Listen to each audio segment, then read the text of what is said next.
now. Okay guys, so after the break we're starting, and the topic is FSMO, Flexible Single Master Operations Roles.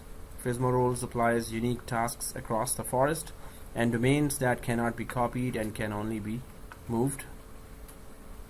So we have to just first of all, we need to know what is FSMO, what are the 5 roles there, and then we have to know where they are and what are the precautions we have to take, and then we're going to do a crash test as well.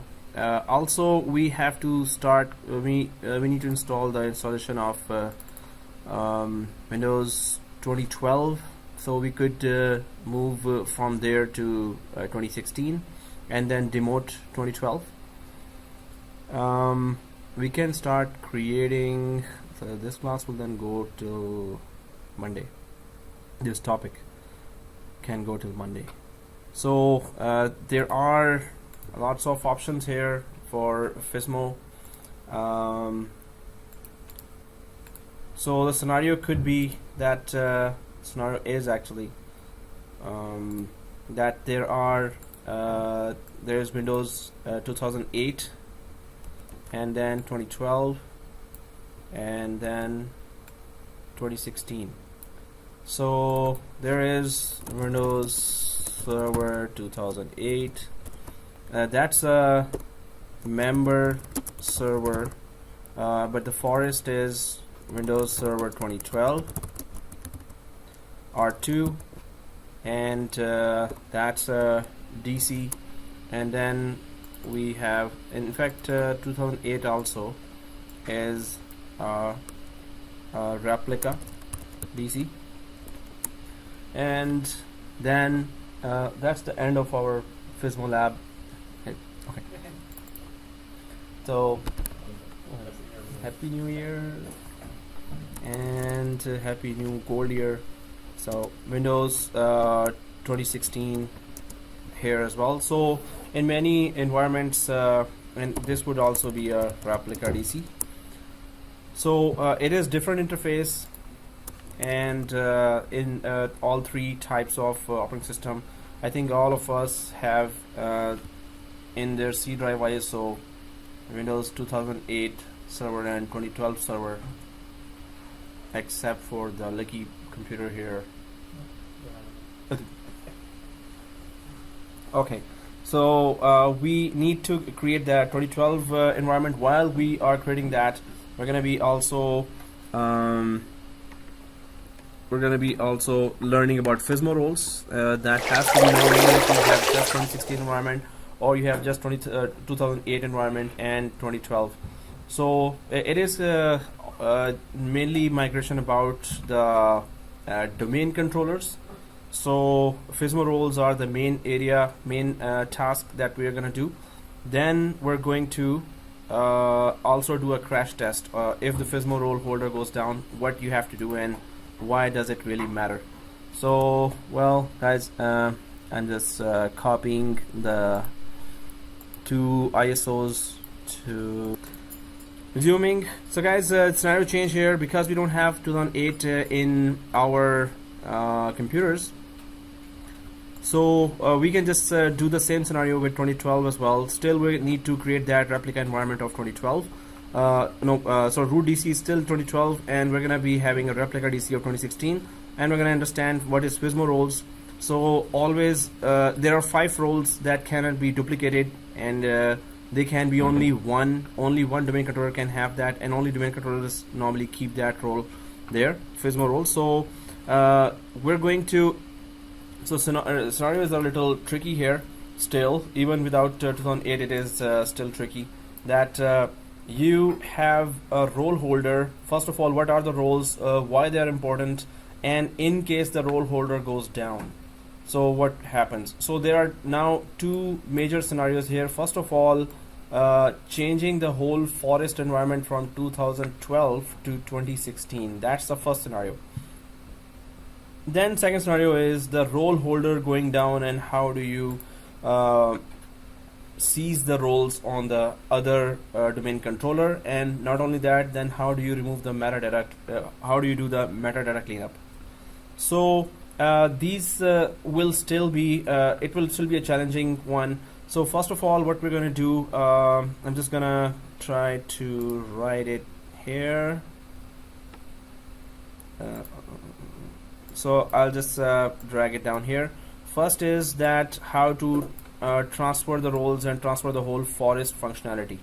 So first scenario is how to transfer the roles. After understanding what are FSMO roles, how to transfer FSMO roles, FSMO, FSMO roles from 2012 forest to 2016 forest. Then second scenario is that I'm just gonna click here, Control C, and click here, Control V. So we still have those servers. Second scenario is that once the FSMO role holder DC crashes, then how to seize the FSMO roles from the crashed to the surviving DC. Also how to do metadata cleanup. So these scenarios will help you to these scenarios will help you to understand that FSMO role related disaster recovery, and also that how forests are migrated, and what needs to be what precautions you have to take. But this is a migration for only domain controller, right? Mm-hmm.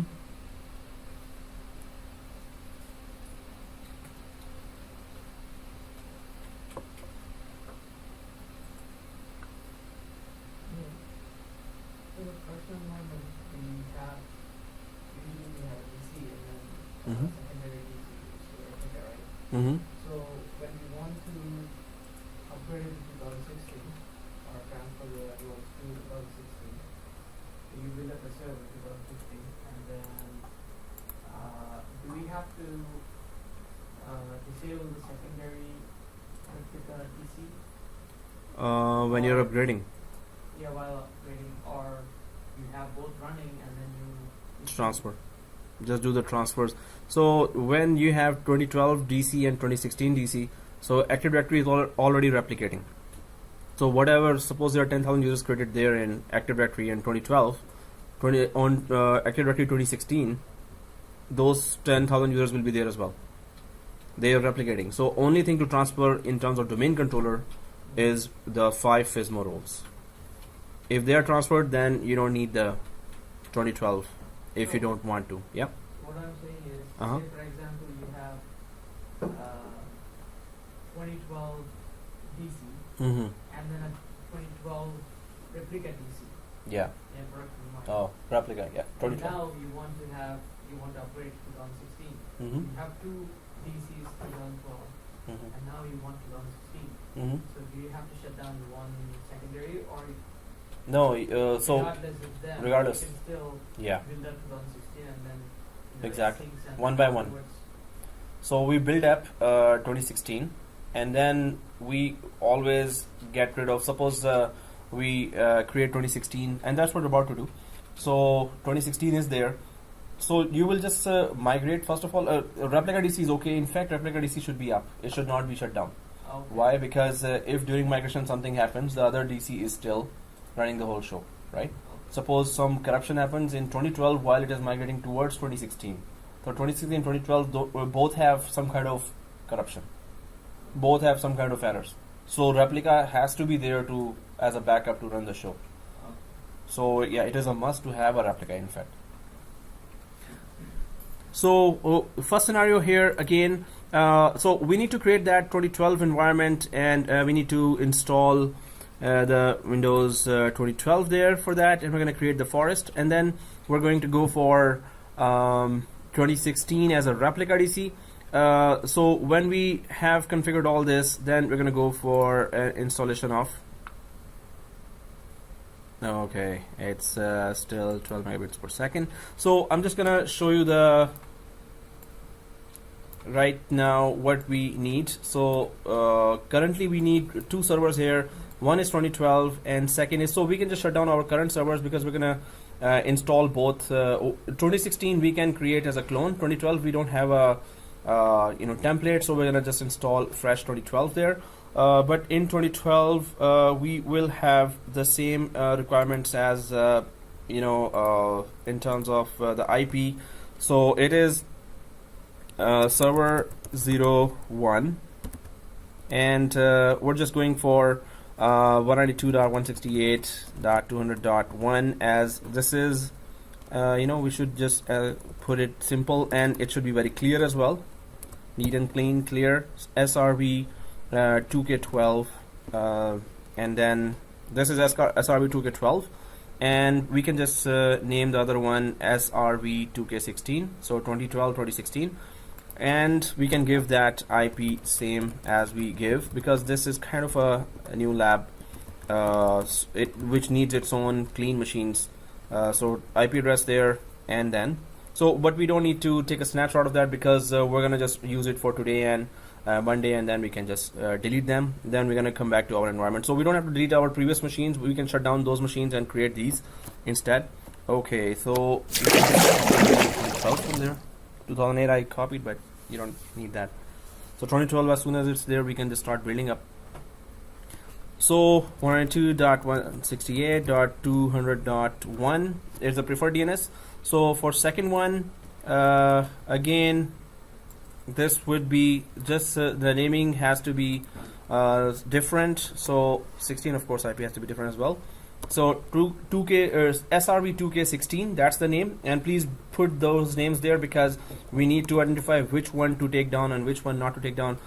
Later we're just going to go for this server for our second scenario where we do a disaster recovery. First we do migration, then we go for disaster recovery. So this we will build up later. It's also a 2K16, and we can just go for 2K16-02, and its IP will be 3, but we don't have to create it now. Right now we're concerned with 2K12 and replica DC. So again, what would be the steps, what would be the scenario here? We're going to create a forest environment. When we say root DC, this means that that's the first DC of the forest. So the forest environment will be created here.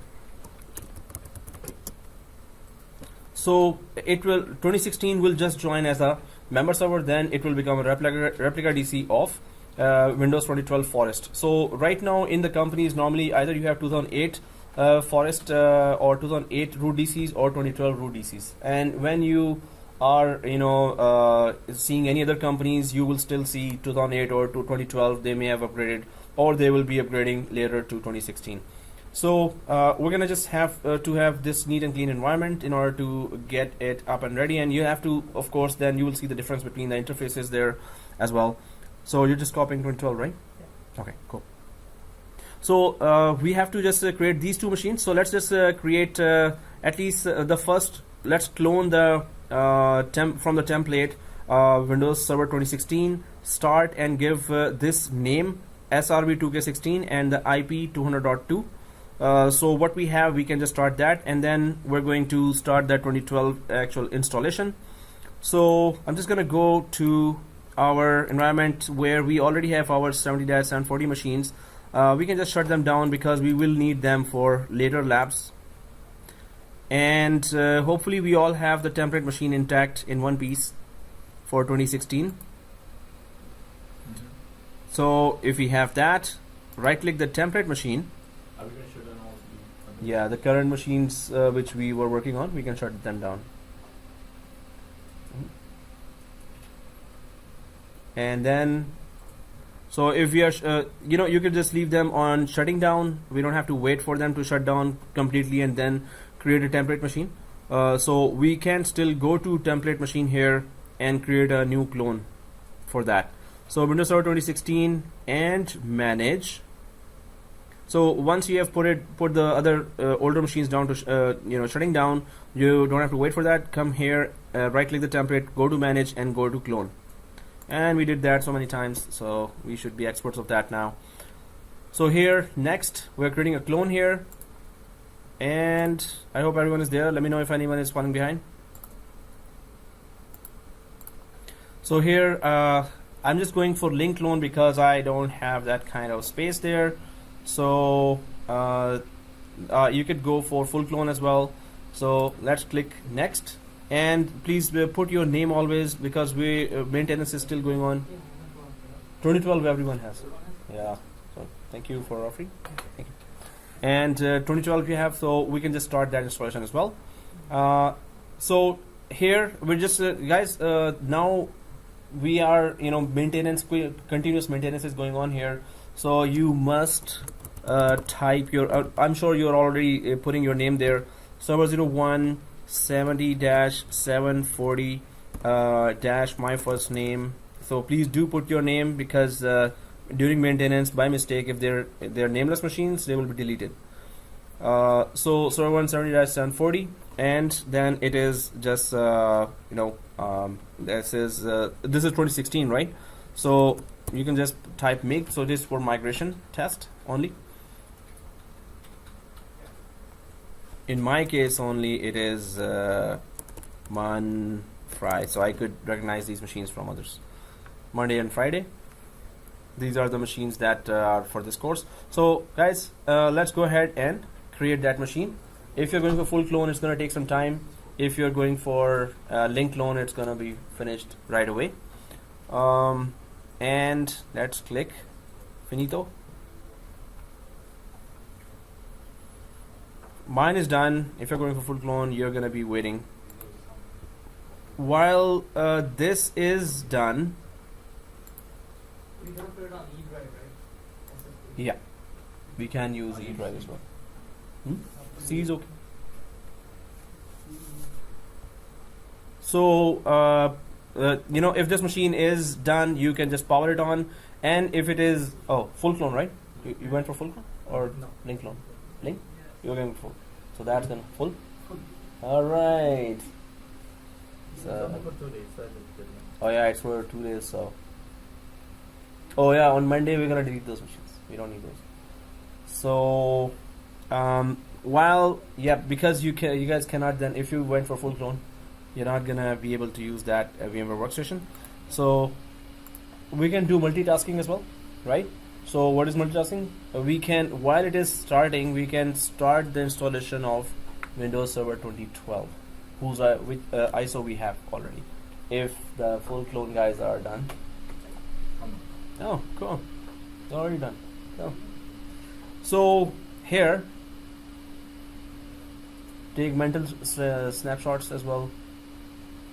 So we can go click home. We're creating a new machine with Windows Server 2012 as well. So it's multitasking between 2016 and 2012. So we could get both of the machines up, but we are creating a forest of 2012, and then we're going to migrate the FSMA roles from 2012 to 2016. So create a new virtual machine.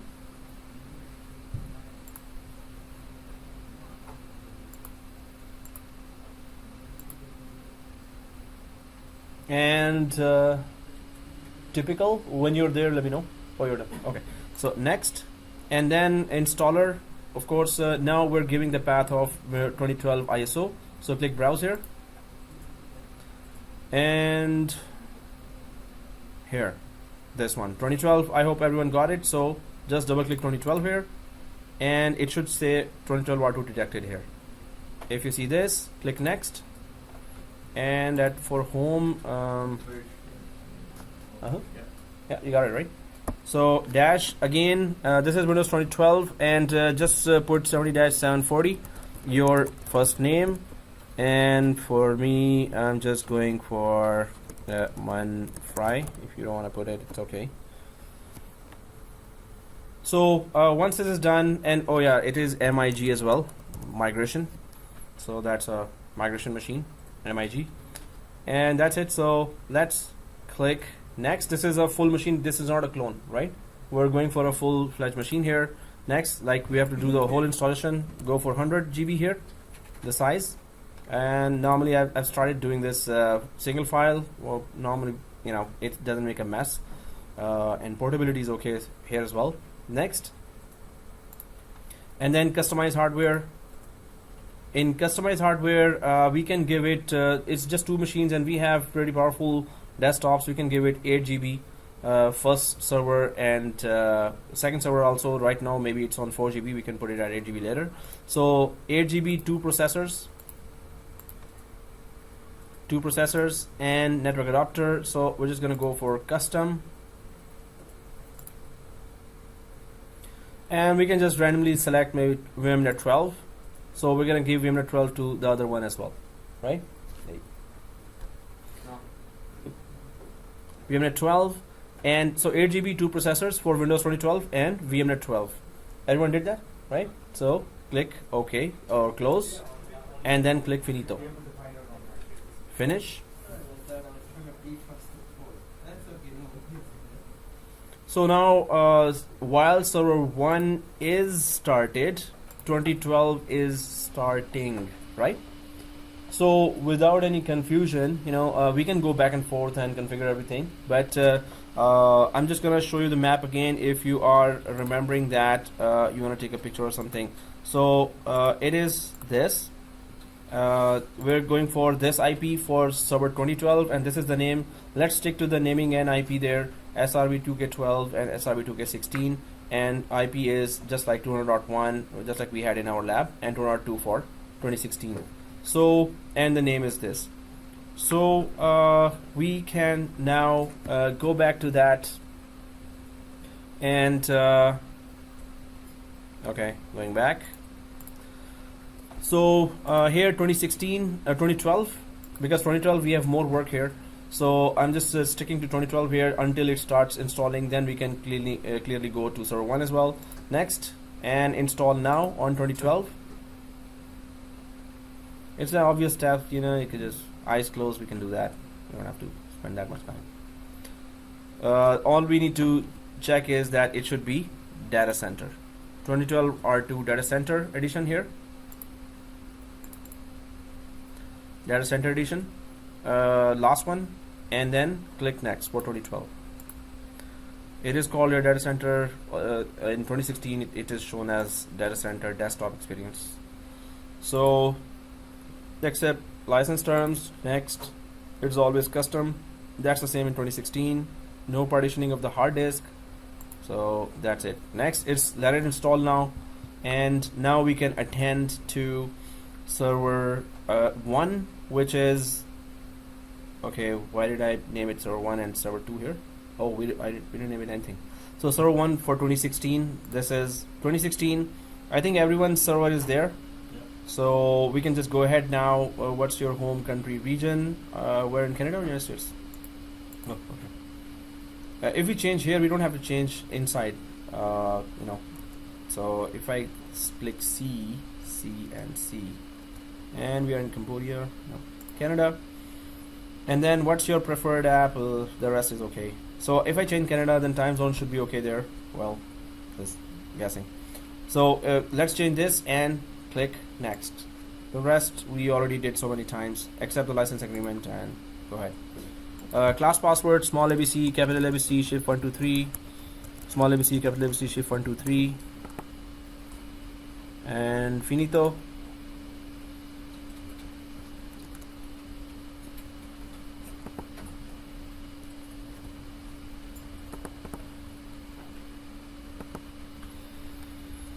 Okay, so server 1 is also starting. If I go back to server 2, it's also just installing. So while they are installing here, on server 2 we have a lot of tasks here.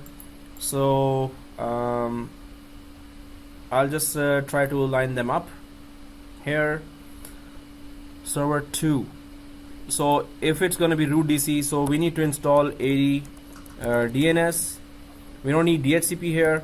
For our purpose, and just the netadmin 2K12.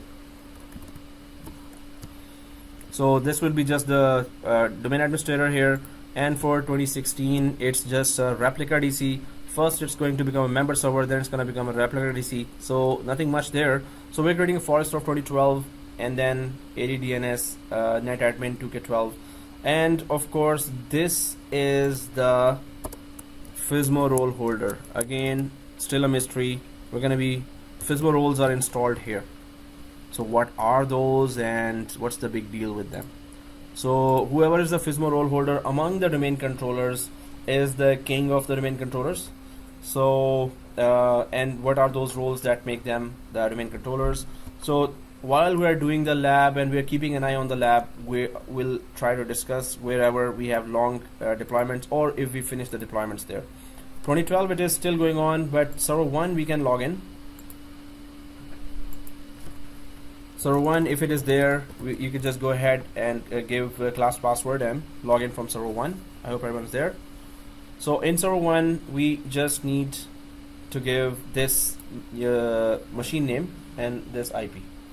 So SRV 2K16 and 200.2 is the IP 255. The rest is still same. Gateway is still the same 50, and preferred DNS is still the same 1. So SRV 2K16 is the name. Just make sure that this name we are giving and then restarting the machine.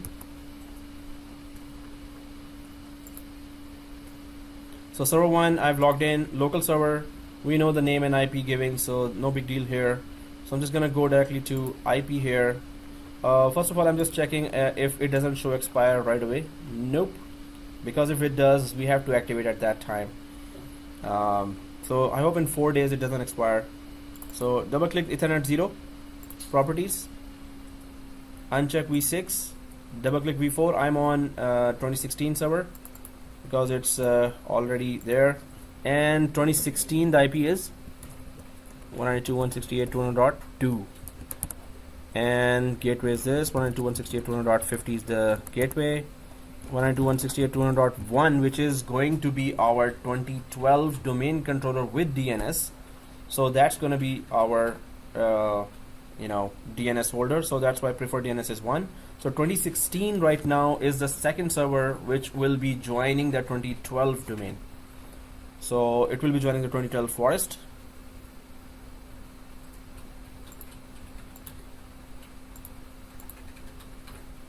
So once this IP is given to 2016 server, we can just rename it and restart. So the oh, it's a full clone, right? So it should be a little faster than ours, but definitely that SGD is slow. I think I just want to see that first. Yeah. Well, it's too late now. And yeah. So let's. So did you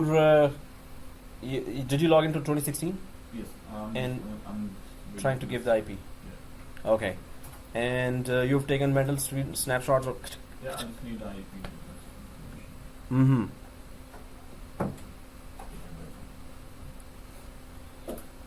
So let's press OK to that. Yeah, it's just this IP. If you have noted it down somewhere.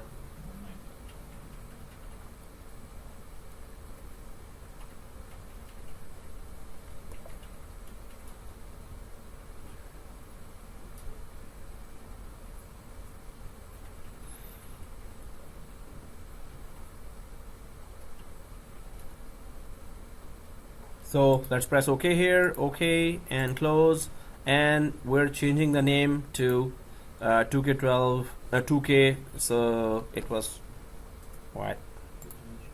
Yeah, SRV 2K16. SRV 2K16, this is the name for the machine, SRV 2K16. So I'm just going to go to the 2016 machine here, click change here, and SRV 2K16, and that's it. SRV 2K16. Once that's there, press OK. SRV 2K16, press OK, and go ahead and restart. Pretty much here over.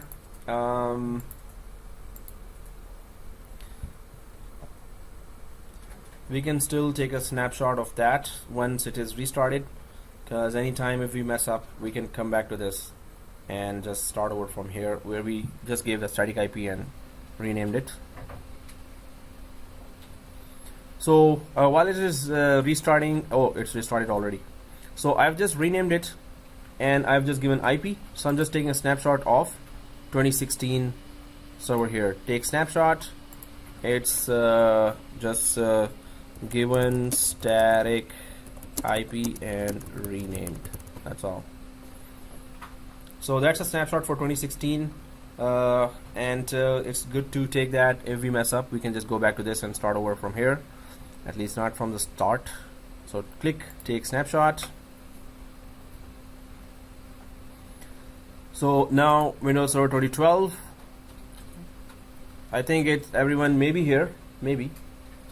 So if 2012 is installed for everyone, okay. So we can give that IP there as well.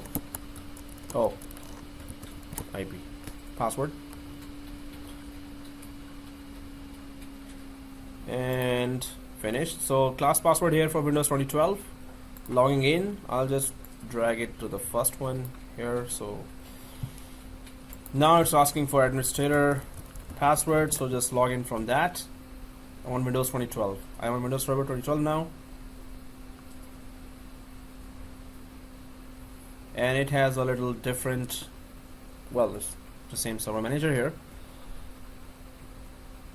So obviously we have to give static IP and rename it as well.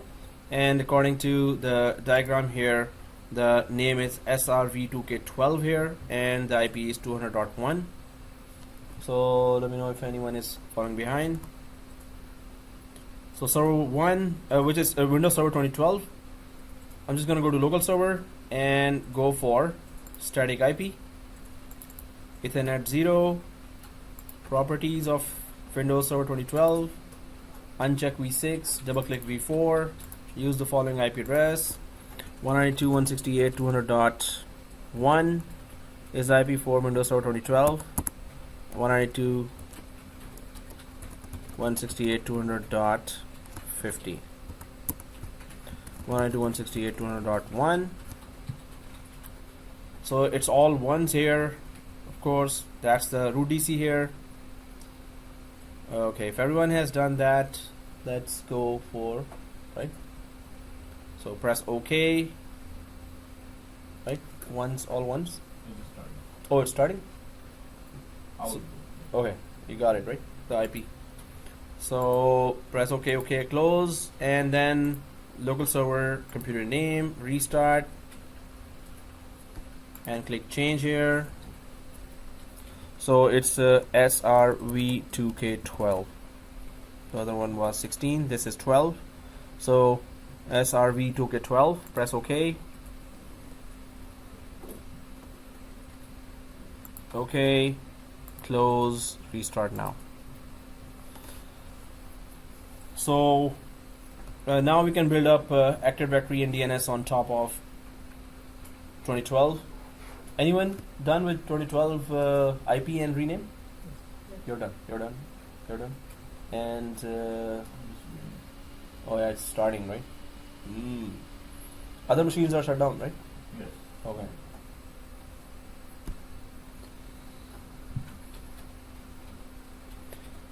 So, well, 2012 has restarted, and we can just go ahead and log inside. Once Active Directory DNS is installed, we can take a snapshot of that as well.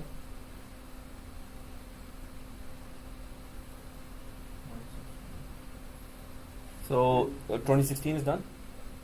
IP and rename. 2016 And 2012 it's just starting. Oh. And it's too cold outside anyway. Yeah.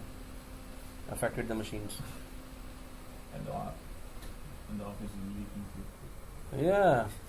Thank God it's just the corridor, it's not the labs. Otherwise that would be a lot of other classes. Or today's class also. So Windows Server 2012. We're there, and it's just to install Active Directory. So IP and name first you're gonna do. Yep.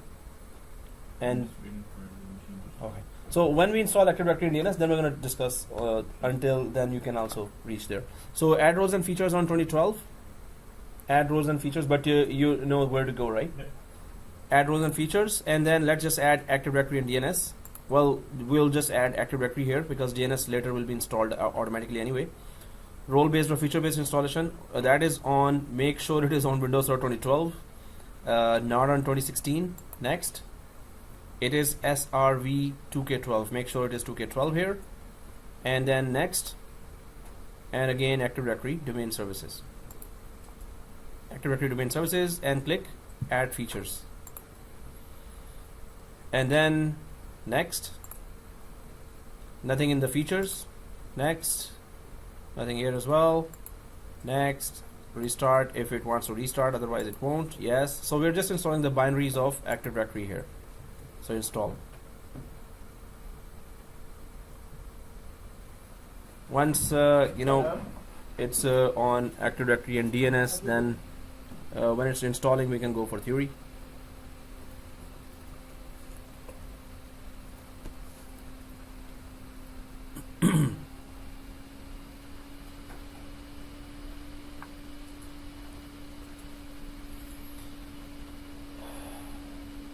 So we can just click this promote this over to a domain controller to install Active Directory and DNS. Is everyone there? Not yet? Yeah. Oh, you're there. Oh, you're on SSD, right? Smart. So you're on there? Oh, you're also on SSD. Smart. Only we are, kind of. I also put it on C. That's another thing, that my C is also SSD. Then I look like In another class, the student in this situation does this. Quack, quack, quack, quack. He makes this sound. So, but no, the SSD is too slow. So that's why, when you're buying a hardware, go for SSD. This is just to convince students to buy SSD. Okay, so promote this server to a domain controller. It's the same thing as 2016. So let's just click that and add a new forest here. Just like 2016, we were adding a new forest. So it is again net plus domain dot local. Net plus domain dot local, the same domain name for this environment, and then we can go next. Here, password, DSRM, directory services restore mode. So we go for the class password here. And you can see the forest function level, domain function level, or Windows Server 2012 R2. Well, that's what we are installing, so they are on that functional level. So just going to click next. Create DNS delegation. So nothing to do here, just next. NetBIOS domain name, also nothing to do here.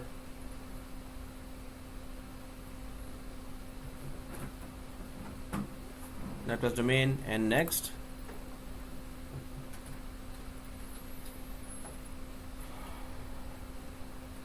And then sysvol, that helps deploy over the environment the scripts and group policies. Sysvol will be created because it's going to be a domain controller now. Next, and summary, nothing here. Next, and well, when it comes to install, let's leave it on install.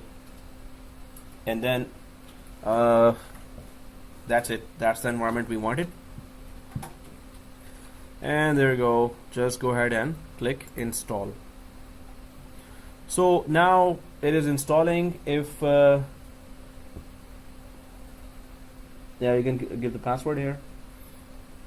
Finish. And actually, if you want, wherever you're stuck, you can let me know. But if you're not sure of the next steps, any of the steps, let me know. So in 2012, it is. Yeah, you can create a machine here on SSD. In fact, but now it's maybe. Once they are up, then they're kind of fast, kind of. So once I click install here, that's it. It's gonna we can leave it at that. It's gonna restart itself, and then AD, it's already actually restarting here. So just let us know where next steps if you're not sure of any of the steps. But if there is any mistake, yeah, then the whole lab will be affected. So just if a little unsure, you can ask. Okay, so while this is going on, we can talk about the FSMO roles here. So we're talking about 2 scenarios, but we're going to go for FSMO roles. So managing operations masters.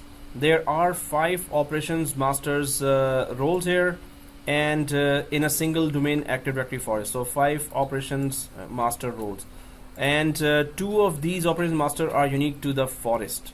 So 2 roles are forest-wide roles. They have responsibilities or tasks that are done on the forest level, and 3 operations master roles are present in each domain in the forest. So 3 roles are domain-wide roles. So each domain would have those roles. So if I just quickly create that diagram here, so suppose there is this forest or one company here, and then you have its sites and branches here. So one forest, so there is that central branch there, and you created a forest of the whole thing, and they're all part of this forest. So forest wide there will be 2 roles here, and then these are all suppose child domains that we decided to create here. So and child domain here, or tree domain there, or child domain, doesn't matter, whichever. So each domain has 3 domain wide roles, right? So 3 roles there, 3 roles. So there are always FSMO roles are 2 forest wide roles that have responsibilities that are done on forest level, and 3 domain wide roles. That's the first thing to understand. 3 domain wide roles. So these are roles, and these are roles as well. Now, and they have the responsibilities for each domain. They do certain tasks that are done on the domain level. So if I ask you a very simple math question now, suppose in a forest there are 10 domains, and you add up all the roles. Suppose in a forest there are 10 domains and you add up all the roles. So how many total roles you will have?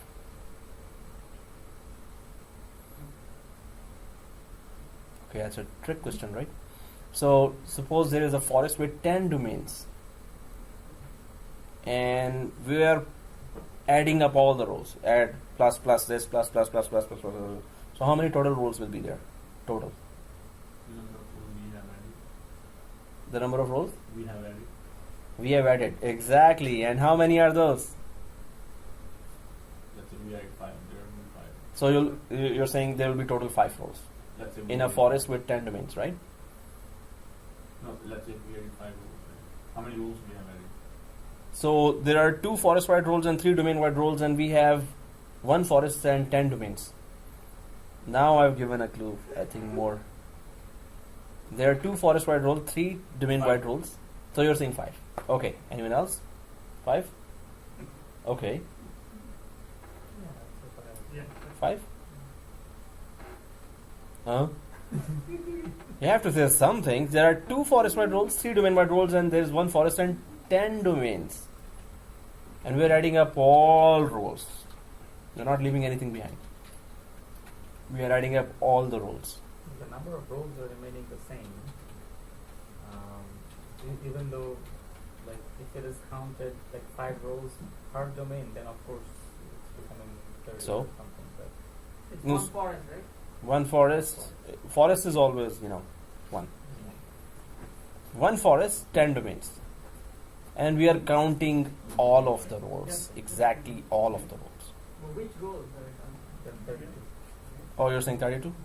Anyone else? If you're counting on? everything. It depends on which roles. You're talking about FSMO roles, or we're talking about... No, FSMO roles. FSMO roles. We're just talking about FSMO roles. There should be only 5, right? 5. 5, 5, and 32. That was my It's 32. Yeah. We are counting all the roles, so it's 32. How? There are two forest-wide roles are 2 because there is one forest. There will only just be 2, and 10 domains. Each domain has 3 roles. We are counting every role. So 10 by 3, 10 times 3 is 30. So 2 roles of forest and 3 domain-wide roles, and there are 10 domains. So 3 by 10 is 30, right? So just to explain that, domain-wide there are 3 roles. Although each domain has 3 same roles, but I'm saying that we're counting every role, right? So it will be 32 roles then, right? This Did you is mention that? Huh? Did you mention that we're counting all roles? Yes, I did. You did? many times. Then We are adding then up. there are No, after we know the answer, then it looks very simple. So before it's not simple. 35, 5 roles. Overall, there are 5 roles, but if there are 10 domains, 10 domains and 30. then 32. Exactly. 10 times 3, then plus 2 domain. Yeah. So you did that calculation before knowing the answer. So okay.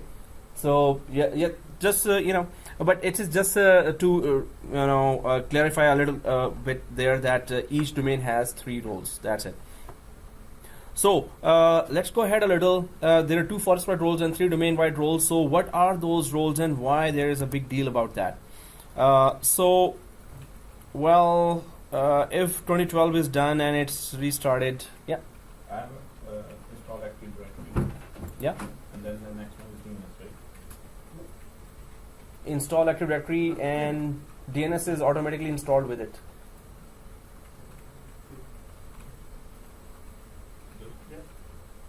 So once you're And then new forest, you don't have to separately install DNS.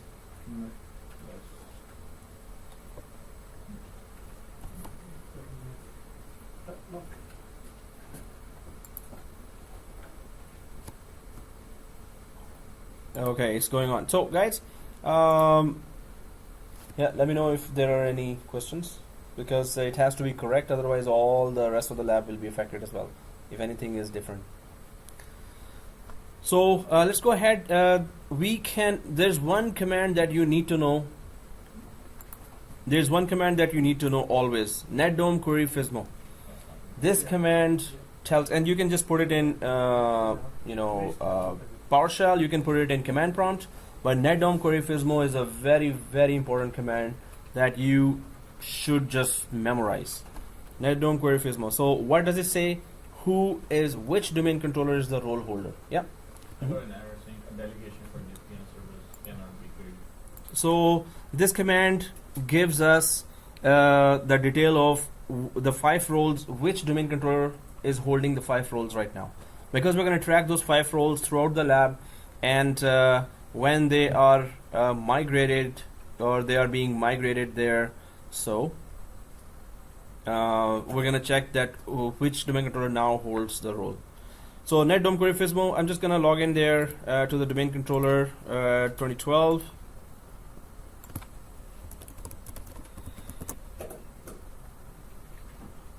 And then open the command prompt admin, and then netdom query fizmo FSMO. So what it does is it tells that the 5 roles, Schema Master, Domain Naming Master, PDC, RID Pool Manager, Infrastructure Master, they are all being hosted by, for now, SRv2 K12. So this is the server, this is a domain controller 2012 that holds these roles. So we need to know that what is, again, what's the significance of these roles, and when we transfer, we're gonna, by this command, we're gonna keep on tracing that which domain controller now has how many roles and which other domain controller has how many roles. So we're going to just try to check that. Let's go ahead and try to know first of all. So when you log in again, actually, so you could just put this command. So if you have written somewhere this command, so you can just when you log in, We take a screenshot. simply, yeah. Okay. So here first of all, the 5 roles. So you can determine there is a PowerShell command letter here as well. Get -AD forest just gives us the where are the 2 forest wide roles, and if you go for get -AD domain, it gives you in PowerShell the 2 domain wide 3 domain wide roles there. But let's go ahead. RID, PDC, infrastructure are in one place, the domain wide roles. So we're gonna go there also when we are transferring the roles. So, but we need to know that what is the significance of all these roles. First of all, the first forest wide role is Schema Master, right? So it is a forest wide role, and Schema Master. Anyone knows what is Schema Master? So the domain controller that hosts the Schema Master role is responsible for processing updates to the Active Directory schema.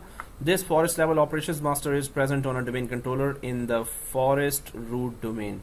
Some products that need to update Active Directory schema, such as Microsoft Exchange, must run that process in the same site as a Schema Master. So what is a Schema Master, and why do we need that? And also there will be a question that I'll be asking for FSMO roles, and I should just create that diagram here, that if the role holder goes down, will the end users be affected right away, or will they be affected after some time? So this will also tell us that, okay, how significant is that role and what level this role is running, and will the end users be affected right away or not. So I'm going to create 5 domain controllers. Suppose there are 5 domain controllers, and each domain controller contains 1 FSMO role. So first, they're all DCs. These are all domain controllers, and the first one is holding the Schema Master role.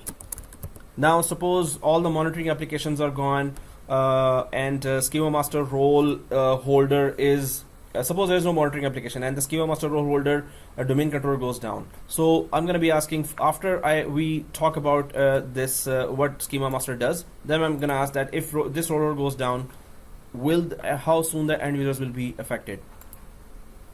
So first of all, Schema Master, what is that, and what is the significance here? So Schema Master, or the schema contains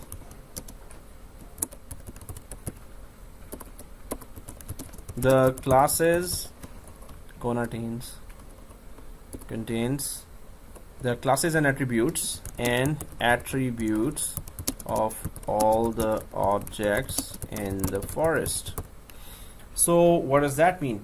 For example, how user object, so anything you create in Active Directory is an object. So for example, a user object, a computer object, security group object, organizational unit object, any other thing, server object, every other thing is all, they're all objects. Suppose there is a user object, so how user object will perform its day-to-day tasks. So what does that mean? The details of for example, it will log in. These are some of the tasks that it does. There are many tasks that it does. So what is the basic behavior of that object, right? We can log in from that. We can change its password, reset. We can disable it.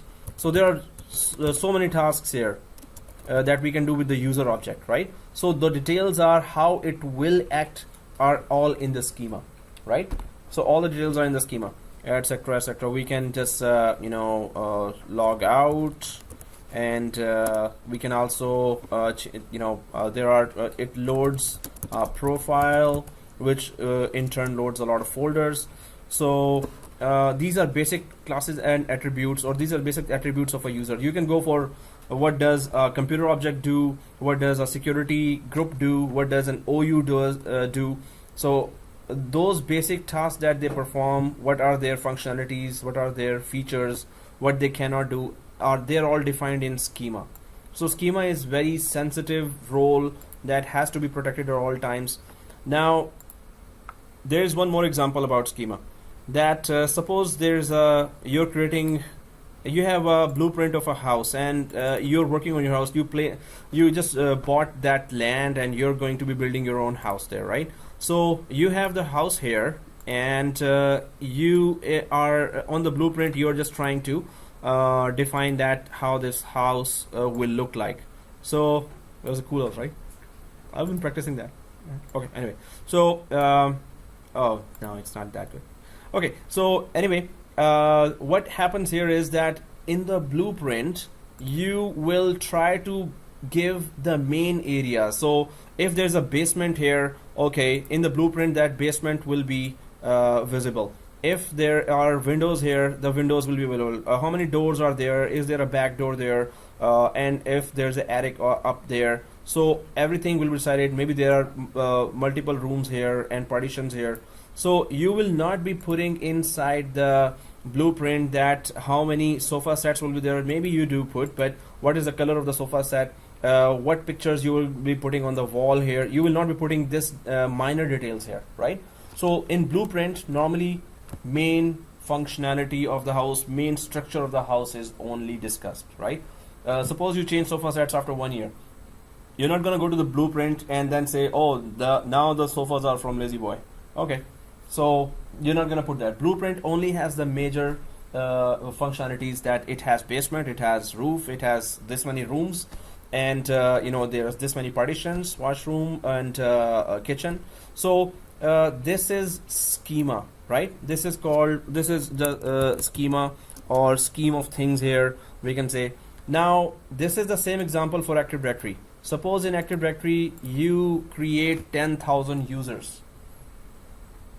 Will this be updated in schema? Whatever you do day-to-day task, it does not get uploaded in schema. Schema has nothing to do with, oh, you created 10,000 users, so who cares? You created 50 security groups, sales department, marketing department, and this department, that department. I have nothing to do with that. Keep it away. Keep those details with yourself, right? Schema does not contain day-to-day information. It only contains the classes and attributes of an object. So a user, you create 10,000 users, schema has nothing to do with that. But what the user does, this object is created, and how it will perform. It will log in, it will log off, you can reset the password, it will load with a lot of folders like favorites and downloads and pictures and documents. So schema just contains how a user will act, what user will do. But how many users you've created, schema has nothing to do with that. So that's day-to-day tasks. So if I ask, so when do you change schema? What do you do that makes some changes in the schema? Anyone knows? So daily things you do, you're creating a security group, you're creating a OU, you're creating a user, you're joining a computer domain.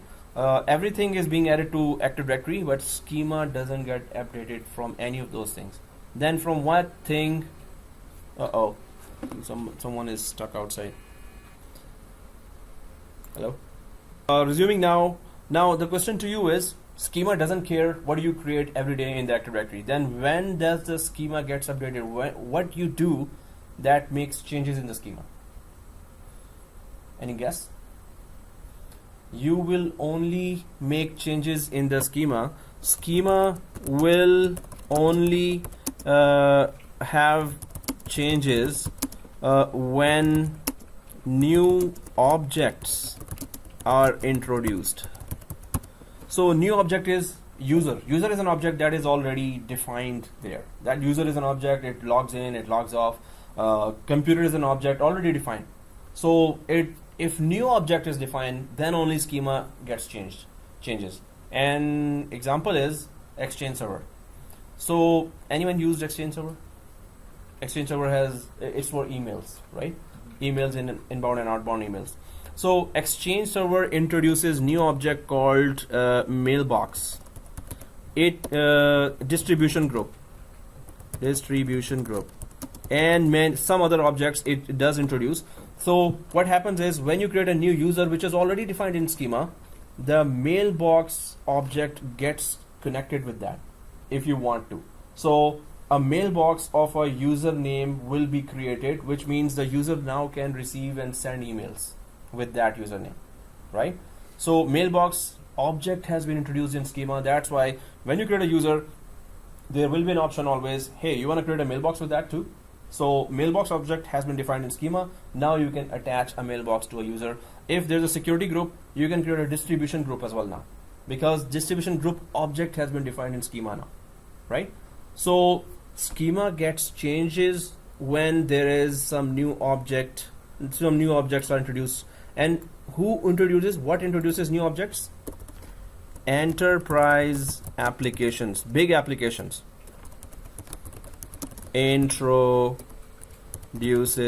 new objects in the schema. Only enterprise applications introduces new objects. Well, it could be small applications as well, but what you do in Active Directory has nothing to do with schema, right? That's the main thing. So what we need to know is schema will be changed when new objects are introduced. New objects will only be introduced if enterprise applications are installed. So suppose you're a system admin and there is suppose you're in a hospital or in a insurance company or in a university, and they sign up with a developer, a big company that develops software, and the software that the company is introducing, suppose it's a university, so you see that, oh, that's a very big software for HR, for students and teachers, wow, we need it, and you pay $500,000 or $1 million for the whole software and its licenses and everything. So when the team come from the company, they talk to you as a system administrator, you're the system administrator there, so they say that, okay, our software, custom built software will make this many changes in the schema. So you will say, whoa, stop it right there. Are you making changes in my schema? For schema, that's the only schema I have. So I don't know what changes you're making, and is it going to corrupt my schema or not? That's the only schema in the forest I have, just one. So here objects are already defined, they are living, those definitions are like intact, they are not corrupted or anything. So give me your applications manual. I'm going to read everything, that what exact changes are there. And if your company has Microsoft contract as well, you will call Microsoft and they're going to discuss, okay, this third-party software is introducing these many changes in schema. So is it going to anyway disrupt my current configurations in the schema? So you cannot just blindly let any application make changes in your schema. No way. So Exchange Server, it's Microsoft product. It's okay. So still you can ask, but SCCM, System Center Configuration Manager, Microsoft product. SQL Server and many other enterprise applications that make, if they're Microsoft products, it's kind of okay. So, but you are supposed to be careful when you're installing a big applications. If it's a custom third-party application, it's gonna make changes in the schema. So that's the first thing you should have. Oh, are you gonna make changes in the schema? So let me just read that portion. So can you just send me that document of your application where it's during installation, it's gonna connect to my schema and it's gonna introduce some new objects. What are those new objects? How they will work? And will they be connecting to a user? Will they be connecting? What information they're going to be, retrieving? So everything. Now you can tell them, hey, don't touch my schema, but you can have ADLDS installed, Active Directory, Lightweight Directory Services. It's Active Directory Lightweight Directory Services. Now this is a software. It creates a copy of schema to which software could connect and make changes without hurting our main schema there. ADLDS. Some software do install that ADLDS with it. So you can give that copy, and then 6 months you can just check that application is making changes. It introduced some new objects there in the schema, and it's kind of, it didn't hurt anything. There was no errors, schema related errors there. Some monitoring applications also did not report anything. So you say, okay, go ahead, install.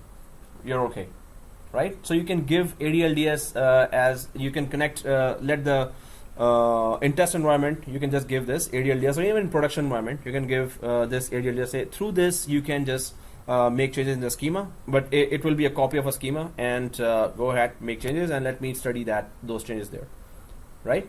So schema is very, it does not have anything to do with daily creation of objects in the forest, but it defines objects in the forest. It does not keep a count of those objects in the forest, right? It just only defines this will do this will do that, this will do this will do that, right? Do we kind of understand what is schema, right? So the question to you will be, after every role discussion, I'm going to ask you this question. If the schema role holder goes down, and suppose there are no applications there, suppose there are no applications, no monitoring application there, you didn't know, maybe it was 3 days passed, 3 hours passed, 3 days passed, you didn't know that the domain controller that is only holding the schema master role is down. So how soon will it affect the end user? End user is starting Windows 7 and working on MS Office. In the background, domain control holding schema role went down, crashed. You didn't know that, and it is still down after a few hours. Will the end user working in MS Office or anything, or thousands of end users working, will they be affected right away or not? If the schema loader goes down, from what we understand of schema, will it affect right away end users or not? This was a question for a senior administrator post that was asked to me, and I was like, whoa, seriously? Since I was teaching that, so I explained the whole thing. I was saying, oh, okay, good. Anyway, so will it affect end users right away or not? No? No? No? So 2, 3 guys says no. 4th guy, Don't know. oh, there is no or don't know. Hey, that's a good one. I don't think Oh, I don't think so. That was not a very confident one. I don't think so. Okay, so no, they will not affect the end users right away or even ever. Schema holds. So when will it be affected? Who will be affected? So it is down. What are you doing? And that task will be affected right away. Then you will know, oh, I think Schema Master is down because I cannot do this. What is this that you would not be able to do? You're trying to create a new object and you're not able to for some reason. And when are the new objects introduced in a schema? So when you're installing a new enterprise application. Exactly. When you're installing new enterprise application, and some enterprise applications do not introduce any new object. They just use users, computers, and security groups and OUs. Some applications do introduce new objects. So if the enterprise application's installation is going on and it is about to introduce new objects and schema is down, so at once there will be errors. Oh, I cannot find schema. There is no schema. Schema cannot be found. So application will not install. Right? So administrators will be affected right away at that time when they're installing a new enterprise application, and suppose the schema master role holder is down. That domain controller is down. End users will have no effect if it is down for 2 or 3 days even. Right? End users have no effect on that. Suppose you install 5 roles in 5 different domain controllers, and only one domain controller holds schema master role. As far as schema master role is concerned, when you as an administrator are installing enterprise application and that application which introduces new roles, new objects, then only you will know, oh, Schema Master is down. Schema Master must be up for that, right? So we understand that, right? Okay, second role is domain naming master role. It is also a forest-wide role. Dun-dun-dun. So first is Schema Master, which is forest-wide. Second is Domain Naming Master. These are the 2 forest-wide roles. They do tasks on the forest level. But what is the task they are doing? The Domain Naming Master is responsible for managing the addition and removal of domains and application partitions in the forest. So what does that do? You're creating a new child domain, newyork.netplusdomain.local, or there's another branch called downtown.newyork.netplusdomain.local. You're about to create that, and suppose the domain controller that is holding the domain naming master role is not there. You won't be able to do that. So suppose if you're giving a wrong format there, you have to have something dot something dot something, right? So suppose you put that ny New York net plus domain local. There is no dots there. So domain naming master will check that and there will be an error. Domain naming master has to be there to check that, right? So it will check that if you're following the naming format, and it will check that if that name is already not there, and it will check, it will let you create and remove the child domains and tree domains from the forest. Because it's a forest-wide role, you can create, and also application partitions. So Active Directory has 4 partitions. One of the partition is application partitions. So those applications that are totally integrated with Active Directory, their information is always inside the application partition. Anyone knows which one application that we obviously know is totally integrated with Active Directory? We install it. Exchange, okay, that's another application. We didn't install it, but Exchange is totally integrated with Active Directory. So application partition inside Active Directory, one portion of Active Directory, which is called application partition, has information about those applications that have total integration with Active Directory. There is another application we installed so many times with Active Directory, and its information is also in application partition of Active Directory. There is another application we just installed now 10 minutes ago, 15 minutes ago. Now that's the biggest clue. What is that application we just installed and it is totally integrated with Active Directory? Yes, DNS. Exactly. Come on, guys. DNS.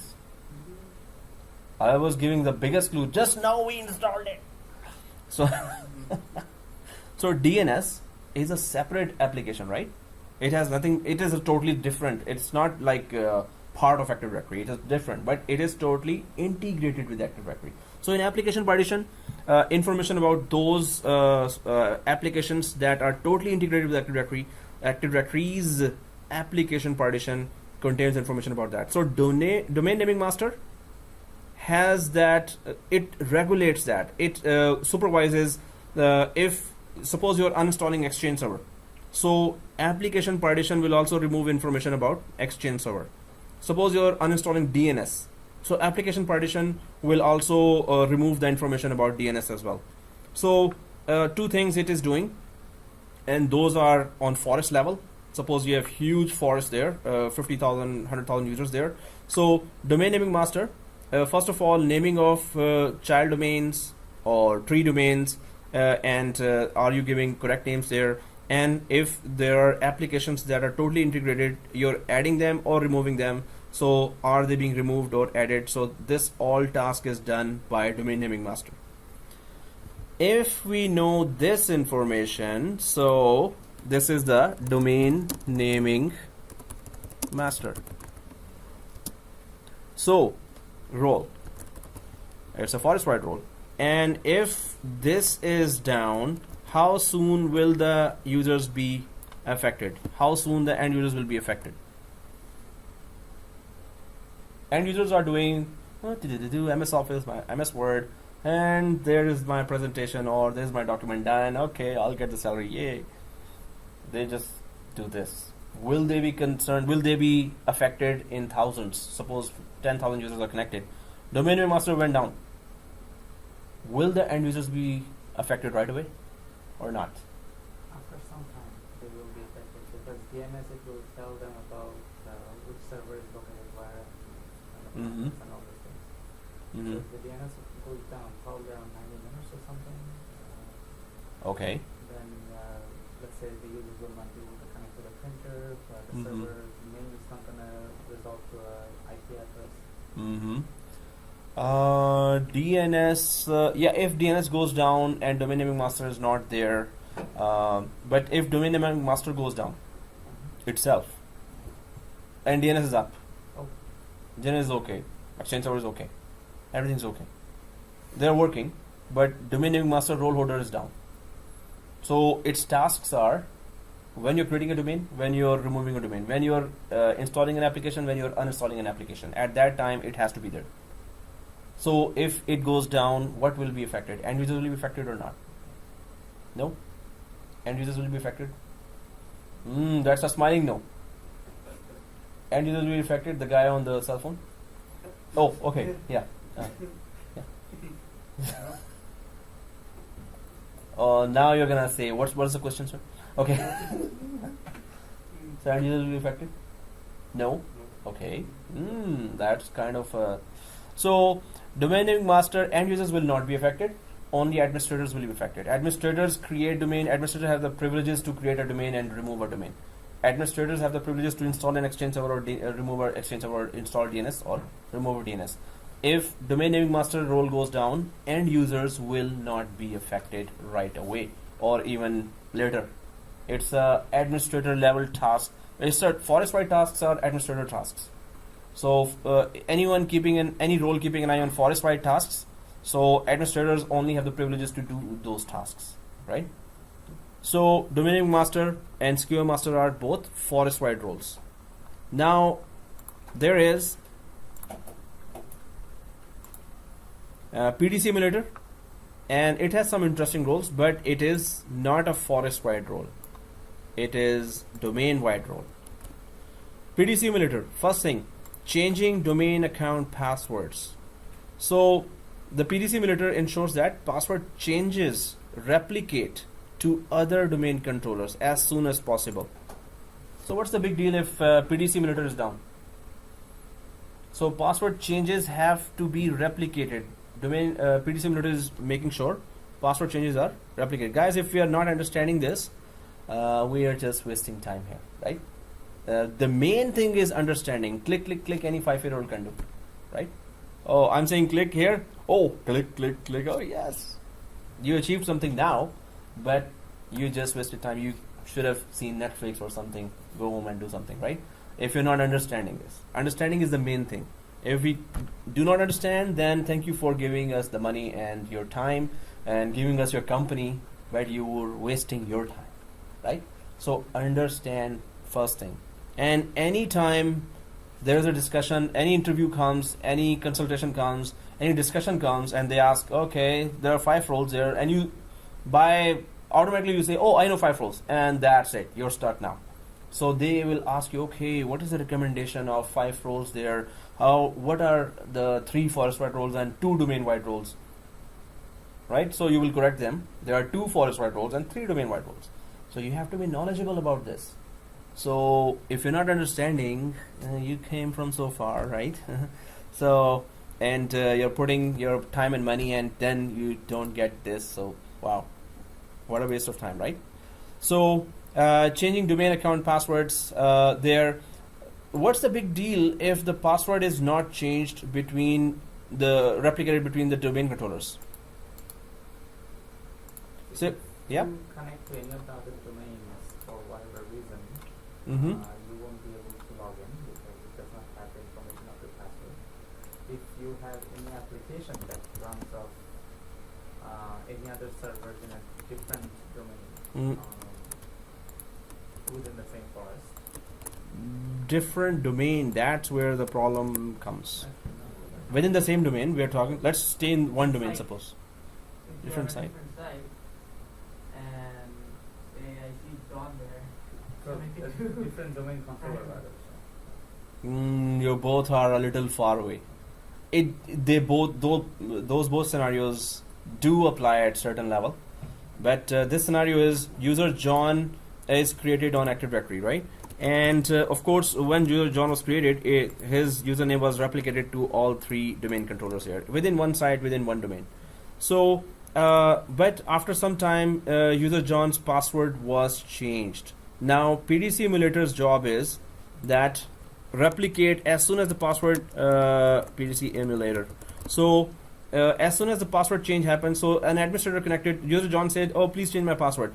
You as an administrator connected to this domain controller. You could have connected to any domain controller. Suppose you connected here. Suppose you connected here. It doesn't matter. So you connected to this domain controller and you changed John's password. Changed password. Okay. So and you told John, okay, that's your new password. So please log in after 5 minutes, maybe, or 2 minutes. So, but PDC emulator, its job is that replicate this information to other domain controller here and the domain controller here. Replicate right away. But the PD simulator is down. Now what happens? The password did not get replicated. So what's the big deal here? So what? What will not happen now? What will be the problem now? The password is still changed on this domain controller, but it did not replicate to other domain controllers. So DCs don't know which one is the right password and if the user will be able to log in at all. but the user can log in because one domain controller has. No, but the user, where is the user connect? Which domain DC is the user connecting to? Yes. Determines if he can log in or not. So it is all load balanced by DNS Round Robin. Maybe we talked about this. DNS Round Robin is a free DNS load balancer, and this DNS Round Robin makes sure that every user is load balanced. So user put username password, its confirmation comes. The confirmation can come to this domain controller. The user could be redirected. User request could be redirected here. User request could be redirected here. At any given time, user has no idea which domain controller user will be redirected to when the user puts his username or password, right?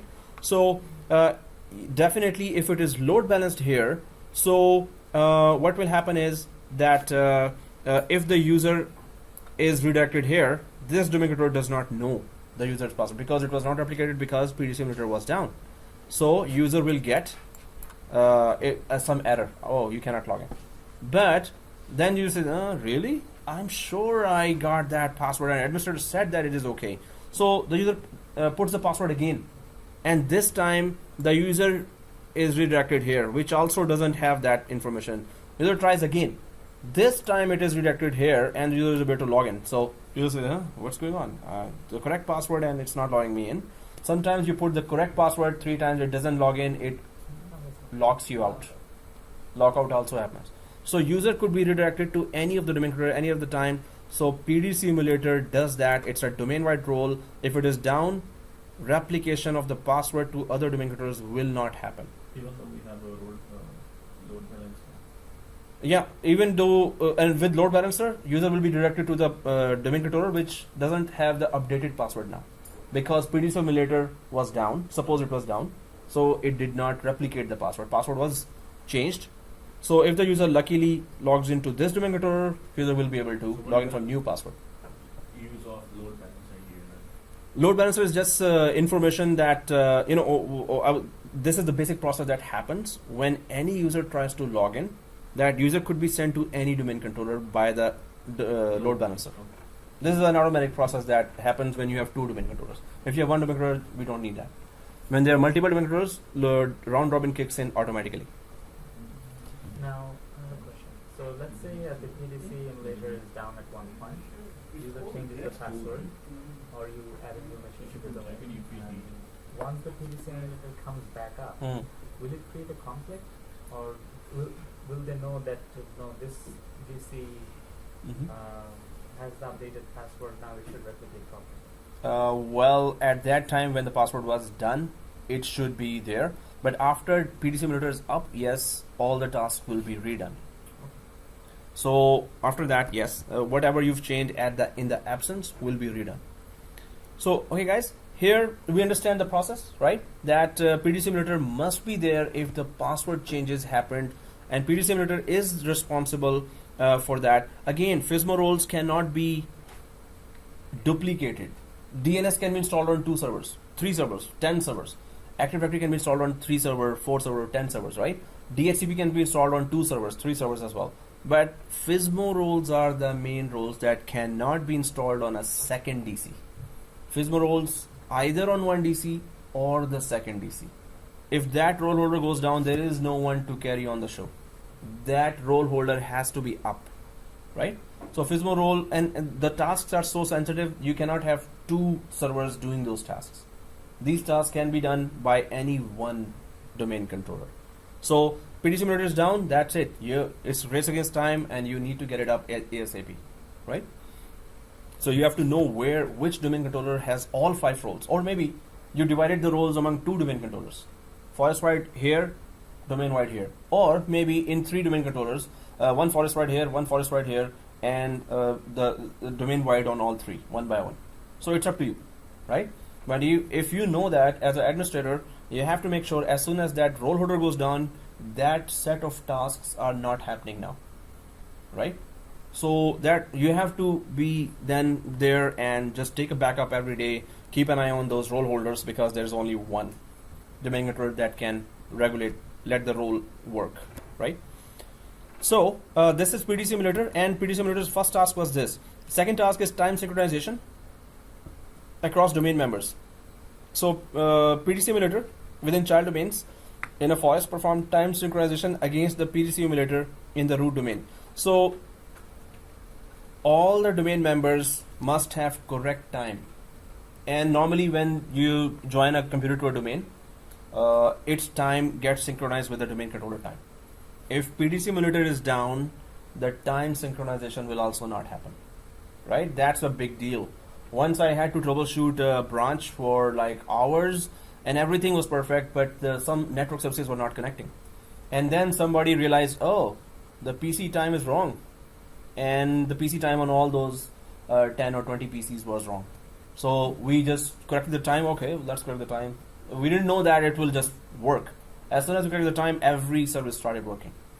So time synchronization is a must. I don't know why it got wrong. It should be correct anyway. So PD Simulator has to be up if you want time synchronization between the domain controller and domain members to be the same, to be exactly synchronized, right?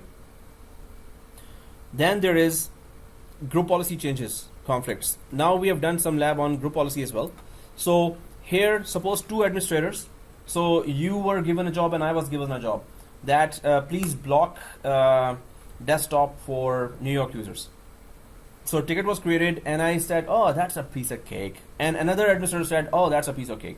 We did not own the ticket, so that other administrator could know that, okay, I'm not supposed to work because he's working or she's working, right? So you also make the same changes, you create a group policy, and the other administrator is exactly the same time creating the same group policy. So exact same time, same thing is happening on two different servers. PD Simulator will decide whose change has to be implemented, right? So conflicts will be avoided, and it is cold in this room. Yeah. So It is. because my hands are like If you put jacket, you can jacket gives heat. like you feel warm. Oh, okay. Yeah, you're right. So definitely I forgot my gloves in the car, but those are boxing gloves actually. It's so big. I don't know why I bought big glove. Okay, anyway. So now if in the video you hear this means the room is cold and no heater. So domain master browser, the fourth PD Simulator role that provides clients with a list of workgroups and domains when the client is browsing the network. So PD Simulator is doing a lot of roles here, right? So if the client is going over the network and trying to go to another domain, suppose the user has a file server in another child domain in New York or Toronto or London. So the PD Simulator is the one that provides the links, or the networks are here and the file server in another branch is actually available. The client will be able to see that file server over the network because PD Simulator is there to show that network. So 4 important tasks, major tasks there, right? Password change, time synchronization, group policy conflicts resolution, and domain master browser. Now, if the PDC emulator goes down, how soon the end users will be affected? Again, the same question for the third role. How soon the end users will be affected? So that's our domain-wide role. PDC emulator goes down. How soon? At once or after some time? It depends on the task. If password changes is happening, if password change doesn't happen, users are not affected, right? Time synchronization doesn't happen, users are affected right away. They are affected. If time is wrong, well, after some little time, the network services will start responding, not responding. So group policy conflict, that's an administrator job, and if the users are trying to go over the network and PD Simulator is not there, they won't be able to see the network. So end users gets affected by that, right? It's just that it's a 3-hour class, so instead of giving you a lot of time to think, I'm just giving the answer now. End users will be affected in some of the tasks. So PD simulator goes down, end users will be affected. Depends For on the the application in each row. exactly depends on the task that is being that is missing there. It's same, basically same for each row, right? Exactly. So here the task it is performing will not happen, and some of the tasks directly affects the end users, right? So PD simulator domain, it is a domain-wide role. It's not a forest-wide role. Forest-wide roles affects administrator tasks. Domain-wide roles, some of them affect the end users as well. Any questions? You can let me know. Infrastructure master, that's the tricky one. You missed Hmm? one. You missed one. Which one? RID man. Yeah, that's the last one. Oh. That's there's no first and last. You can, they don't depend on each other. So infrastructure master track it. This role keeps track of changes made in other domains in the forest and their impact on objects in the local domain. See, so simple. Oh, okay. So like the description, just like, huh, what? So the example is, I'm gonna go to the diagram here, and there are branches here. So in this domain, you have user John and Jane, and they are connected. They are part of a security group here. Printer security group there, printers group. So they are handling also. They're responsible for printers in this branch as well, right? So all of a sudden, the local administrator of this branch removes John and Jane from this security group. They were part of the security group, and John and Jane, and they were handling printers here as well and there as well. But somebody removed them from here. So this change was happened to them across the domain on another domain. So infrastructure master tries to keep an eye on all the changes that are happening on the other domain for its own local users. So if infrastructure master is there, users will get those get this information right away, or they will be updated that you are no longer part of the printers group. If infrastructure master is not there, the users will not get any information. They will get just only weird errors, and the information will not be updated. At least they will not be able to know that they were removed from the printers group. They will just get weird errors there, right? Yep. Are all these roles pre-installed, or we have to install them, or we run them one by one just to check? So when you install the first domain controller, these 5 roles get installed automatically with it. So how do you run? Do you run command for each role, or do you? So to install them, Yeah. they are installed when you install the first domain controller. So how we recognize them? Oh, that's what we're going to see now. First of all, where are they? Okay. Second thing, how can we move them? How we? Third thing, how can we recover them? How can we use them in our lab to recognize them? Yeah, we can only see them where they are. They are doing their tasks right now. Or they're running in the back. They are running in the background. They are getting installed and they are running. Okay. It's not specific like you. We don't have to initiate anything. They are running in the background. So, infrastructure master, they just keep a track of local users that are part of the other domains, and their privileges. If they are affected, infrastructure master updates those users there that yes, you have been removed or you've been added to this group in the other domain. So that's the role of infrastructure master, to keep track of changes of their local users which are being part of other domain, and whatever privileges are being given to them and whatever privileges are being removed for them. That's infrastructure master role, right? If infrastructure master role is down, how soon the end users will be affected? Only when certain permission is modified. Exactly. Master role. So when there are permissions modified for the infrastructure master role, and if it is not there, users will get weird errors. They will have no idea if they have permissions or not to do those tasks. So infrastructure master role should be up if the users need to be updated for the permissions and privileges on the other domain. Okay. The boring theory is coming to an end with the last one, which is and that's the trickiest one. No, that's the easiest kind of one, but the explanation, if you start reading that, be warned that it will be a loop, and even minus 30 will look easier than understanding this definition here. So let me explain what is read master here. So SIDs, do we know SID? SID, security identifier. When is SID used? Where is SID used? I think we know. When we were creating, so SIDs are used. First of all, what is SID? Security identifier. Second thing, how does it look like? It is a alphanumeric long address.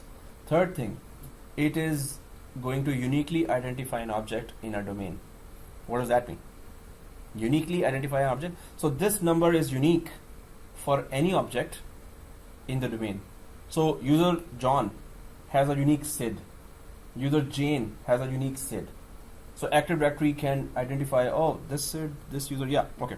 This SID, this user. So there cannot be a same SID for two objects. I think we talked about in sysprep. So if you have, so user has SID, computers are given unique SIDs. These are just identifying numbers, just numbers, right? Unique numbers have to be there to identify an object by Active Directory. These are called security identifiers or SIDs. So if you create a user, you need a new SID. If you join a computer domain, you need a new SID. If you create a new security group, OU, printers, add anything in the Active Directory, anything new, when you create a new object, you have to give it a SID, right? First thing. Now, RID master provides a SID pool. Now, what's a pool? It's like a swimming pool in minus 30. Okay. Oh. So SIDs are in every. So RID master provides SID pool. RID master provides SID pool. SID pool has 7,000 SIDs there, right?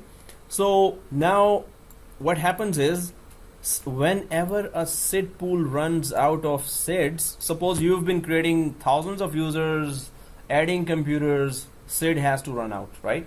So SID pool normally has thousands of SIDs, and when SID pool runs out of SIDs, then RID master provides a new SID pool. Now, if the SID pool is run out of SIDs and RID master does not provide the SID pool, new SID pool, so what will happen? There will be no SIDs to be given to the new objects. What will happen if there are no SIDs to be given to new objects?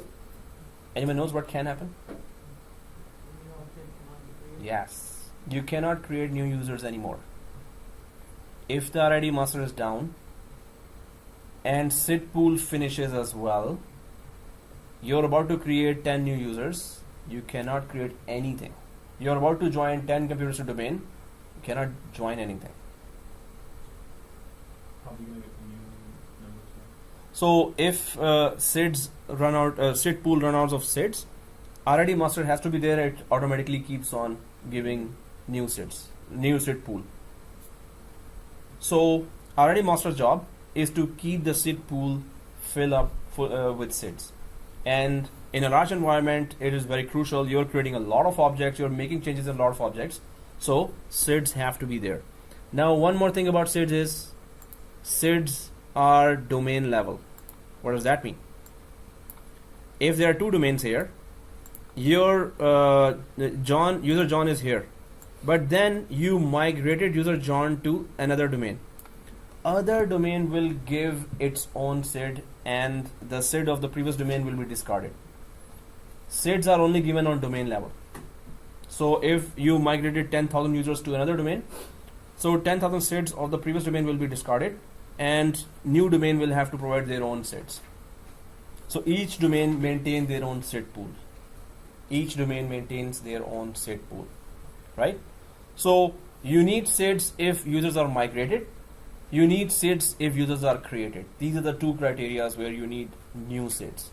And SID pool must have enough SIDs inside. If RID master is down, how soon will the administrators be not able to create new objects? Again, if RID master is down, how soon the administrators will not be able to create new objects? As soon as he tries to create a new object. So RID master is down, huh? It's run out of the pool. Yes, when the SIDs run out of the pool. Suppose RID master is down, but SID pool has enough SIDs right now, thousands of them. And suppose we did not know for a long time RID master domain controller is down, suppose. So whenever SID pool runs out of SIDs, then only you cannot create or migrate anything. So again, SID pools are used, SIDs actually are used when creating or migrating a new object in our domain. So this is one liner that you have to remember. SIDs are used. So when SIDs run out of SID pool, RID master just automatically fills it up again. The prescription is filled up right away, right? So if the prescription provider is down, so as long as you have the prescription pills there, you're okay. When the pills run out, the provider is not there. Good luck. Okay, so we understand this, right? RID masters have a very crucial role. Without that, you cannot migrate, you cannot create anything, and you're stuck. So every role is very crucial, and they are just one role, right? Okay, so we talked about SID pool as well, and now we can do that interesting lab. So, oh no, it's not SID, RID master. So where are those roles? Yeah, let's talk the most important thing now. Oh, just kidding. Or if you need a 5-10 minute break. Oh, we don't need a break. So let's continue. RID master. Now, if it is down, of course, when the SID pool is also run out, then only you're affected. Administrators are affected here. So let's go for our scenario here. Now, first scenario, as we talked about, that we have 2012 and we want to transfer. There are two things we can do with these roles. One is transfer, second is seizure. You can transfer the roles. So I normally call it peacetime transfer, peacetime movement, and wartime movement. Peacetime movement is you transfer the role as a planned transfer. Suppose you want to get rid of that domain controller. It's an old domain controller and you just want to move the roles and get rid of the hardware. So you transfer the roles, FSMA roles, from one domain controller to another. Or in this case, that we are moving from one forest environment to another forest environment, we need to move the FSMA roles, right? And also, there is a seizure. What is seizure? The role holder is first server here, right? First domain controller. It crashes. All those functionalities, all those tasks are not happening now. And some of the tasks affect right away to the users, right?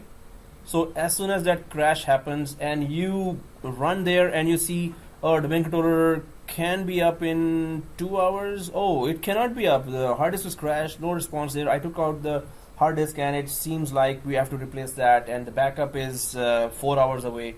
So now you decide, no way, we cannot afford to have this down for more than whatever time has already passed. So you have to seize the role in that case. And seize role means that you have to activate the FSMA roles on the surviving domain controller. And there are certain commands that you have to run that will do the seizure. So now seize role is going to be here.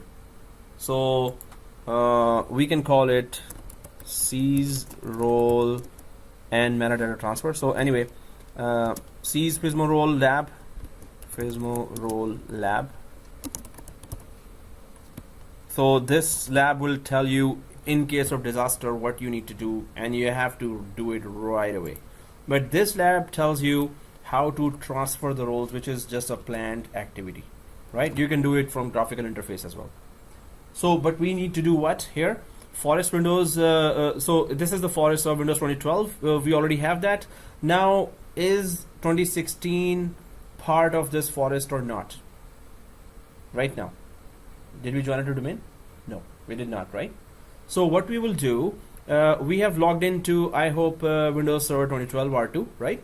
So we're going to join Windows 2016 as a member server, and then to 2012 environment. Then we're going to install Active Directory on top of that. So it will be a replica DC.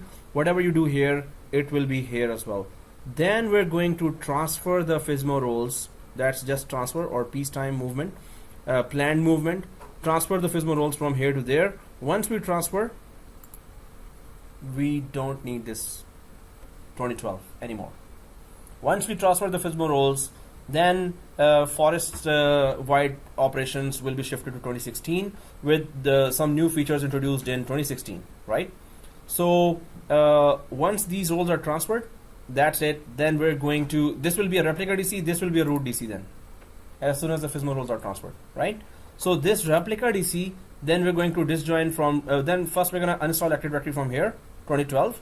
Then we're going to, then it will become a member server. After being member server, we're going to disjoin it from domain. We're going to properly, get rid of this server or demote this server, domain controller.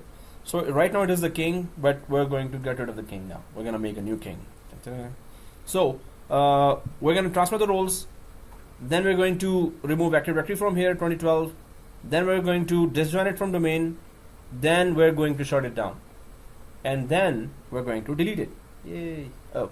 So, but this is the whole migration process of one forest owners. Then you will have a 2016 forest here with FSMO role holder. So the main criteria, main difference you can see here is these guys, FSMO roles.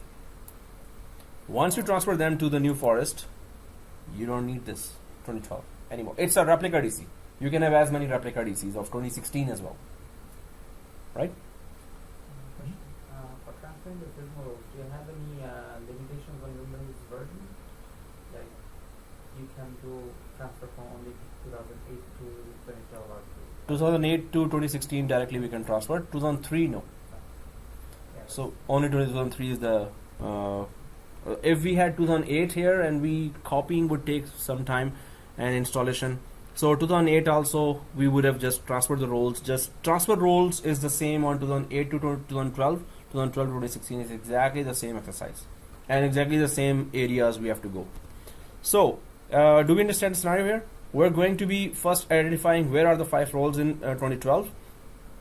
Then we're going to transfer each role to 2016. First we have to create a replica DC. So once it is replica DC, then we can try to go for identification and movement of the roles. Then we're going to remove Active Directory from here. Then we're going to remove it, disjoin it from the domain, and then we're going to shut it down. So once we demote a server, the best practice of course is that you have to keep this server for still, don't delete it, just shut it down for 2 weeks. Just check if someone comes up with an error. Some other application server administrator says, oh, I have a problem here. So what is wrong with that? It was working fine. So first you need to know some applications are hard coded to some domain controllers. That some application is always retrieving user information, new latest user information. So sometimes application administrators hard coded to server 1 or server 2. It will only take information from there. Maybe it is the nearest one domain controller.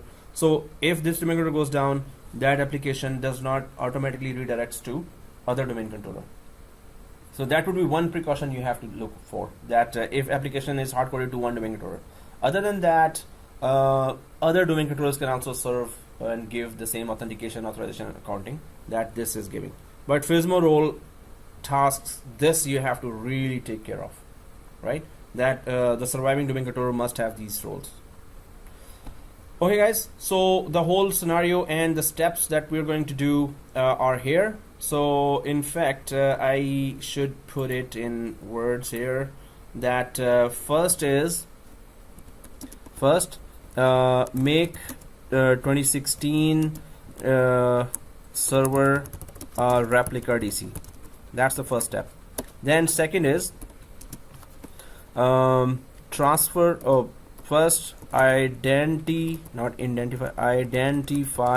where are the FSMO roles, right?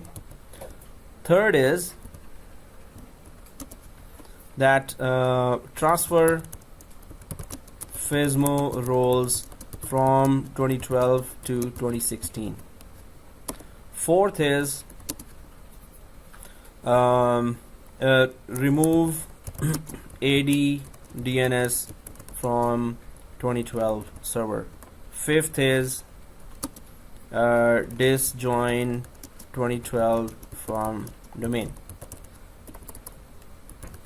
Sixth is that shut it down. So 2016, and seventh also is that make sure there is no information about the demoted DC in the forest, right? So you have to make sure that none of the domain controllers that are here have any information about this down domain controller. And eighth is make another replica DC partner for the new root DC, which is 2016 server, right? So these are the steps that we need to follow, and we need to properly transfer the roles and demote that 2012, and there should be no errors, and then we have to introduce another partner there for 2016, right? So once there is a partner, then the C's lab we can do as well, which is the disaster recovery of FSMO. This is just a transfer of FSMO roles. Then we will go for disaster recovery of FSMO roles, and that is also very, very important. So, any questions here? Apart from that, it is cold in the room. Yeah. Okay. Other than that, okay. So here. Now let's go to our server 2012. First of all, we're making it a replica DC. So go to 2016 server, which is just a standalone server here, right? So let's log in from our 2016 server. And first of all, we're going to check if the VM nets are same for both. So I'm just going to go for 2012 server, right click the settings here, and then simply check if VMnet 12, I've given VMnet 12 to Windows Server 2012. So of course, if they need to communicate, VMnet 12 should be the VMnet for 2016 as well. Oh, in my case it is 10, so that's wrong. I'm gonna put VMnet 12. So both VMnets should be the same. I hope everyone has confirmed that. So, yeah, and press OK here. Second thing, we are on 2016 server here, so we need to join it to domain now. Its DNS is of course the IP of the 2012 server. So let's go to local server here, and on 2016, and go to work group, and click the change, and domain. We know that domain name is net plus domain dot local. Enter. Well, it is administrator right now. We didn't create a net admin here, so it's just administrator, but it is a domain administrator because the domain is written here down here. And press OK. So once it is joined to the domain, go ahead and restart.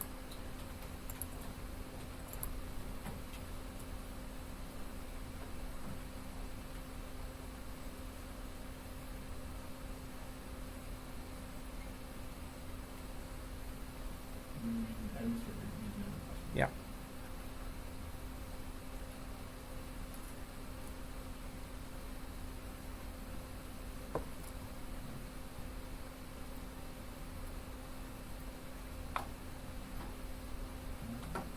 Okay, so it is restarted, and we can log in from domain administrator, guys. So go to other user, and you have to type domain name here. Do not log in from administrator because we did not create a network admin account. So once it is restarted, you have to type net plus domain / administrator. So be careful, do not log in from only administrator login from net plus domain backslash administrator. Only administrator if you type, it's gonna log in locally to the local administrator, and that's, you won't be able to do anything else then. So you make sure that you're using these credentials here when you're logging in from the administrator. So go ahead and log in from administrator here, net plus domain backslash administrator, and then it will consider it as a domain administrator. Otherwise, it's a local administrator, Okay. right? That was that issue. Oh, okay. So net plus domain, and that's why I changed the administrator to net admin in the start of the course, because so many students so many times log in to local administrator. Even after telling them net admin, use that, some very few manage to log in from local administrator. Okay guys, so net plus domain backslash administrator, make sure this mistake is not done, otherwise next steps you won't be able to do. So click login if you know what you're doing now. So let's log in from that. It's a domain administrator now, and that domain administrator is actually 2012 domain administrator here. So it is part of the domain now, and we can quickly check on Windows Server 2012 here. Let's go to Windows Server 2012 and open Active Directory, users and computers, and go to the computers container and simply check there if it is.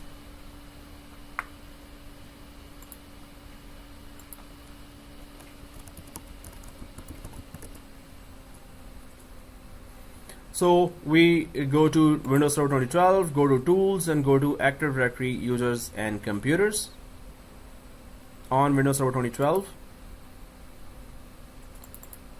And just check in the computers container if we have server SRB 2016 showing now.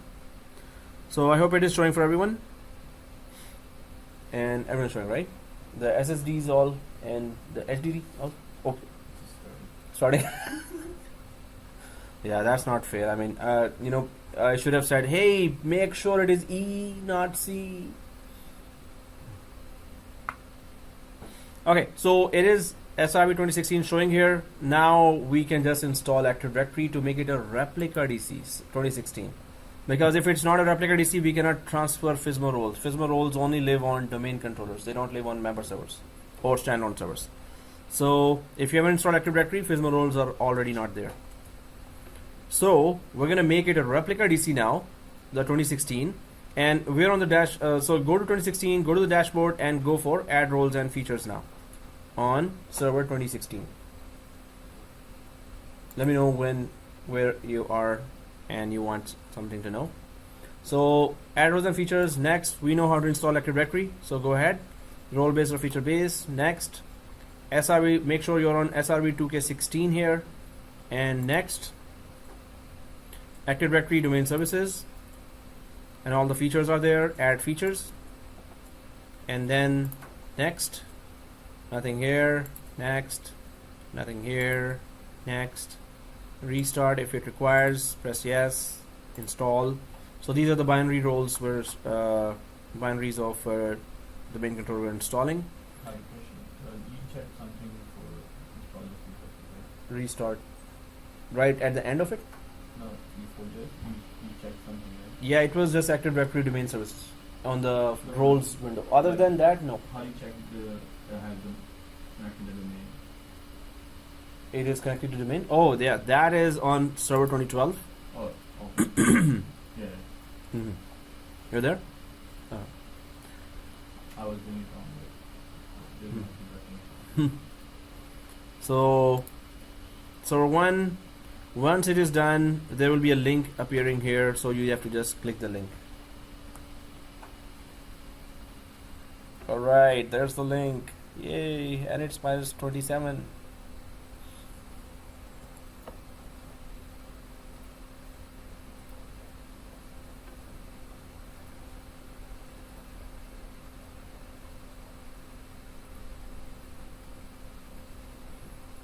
So promote this server to a domain controller. Let's go ahead with that. But this will be a replica DC. Right? You're there? Yeah. Oh, cool. Okay, promote this server to domain controller. And what are we selecting here? Second or third? But First. Not second, not third. Because we are using the domain. You sure? or replica DC? No, I'm just trying to confuse you right now. Add the domain controller to this domain, Yeah, exactly. The first one, to create a replica DC within the same domain. If you want to create a new domain here, this is just for new domain, child domain and tree domain, and new forest you know already. So it's just a helper DC on the same domain, right? Helping the root DC. So add a domain controller to an existing domain, right? And click next. Don't they have a default? Yeah, they just, you know, well, even if I send the message, I don't know who shut it down. They normally shut down all the buttons from central. Oh, that one, no, never. It has nothing to do with that. No. Oh, Yeah. then somebody turned off the heat here. Some people were here, but I don't know why would they turn it off. Now I have to ask that college, what is wrong? Who's turning it off? Okay, anyway, password. So just give the class password here and go ahead. My installation got stuck. It's not moving. In which stage? This thing installation started, and that's it. It's just about 60% done. Oh, that. So, but it is not giving any error. Or maybe in the background, some window is opened already, something like that. Nothing. Wow. And it's on SSD. So, would have been done. Yikes. So, let's put it to restart. Next. Any domain controllers SRV2K12. So, I'm just going to come there and check. Next. Was your DNS okay? In this machine, did you put DNS of the preferred DNS is at 200.1, right? No, but that's a basic binary installation. Still, the DNS has to be perfect. Next. It's just next finish after that for replica DC. Nothing new here. I'm gonna check mark update DNS delegation. DNS delegations? No, just next finish. That's it. Install. It is installing now. College. The heater is low, and we are again cold.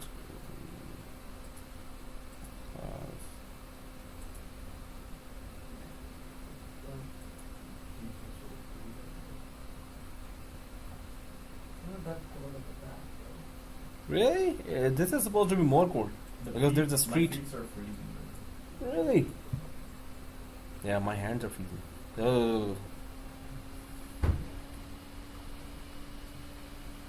Then you should do something. It's colder here. It's like Because the door is open and the whole. every rock in here.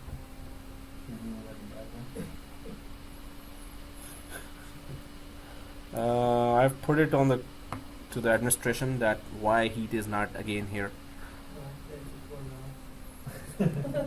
Yeah, maybe they will turn on the AC. Well, there's a panel there, and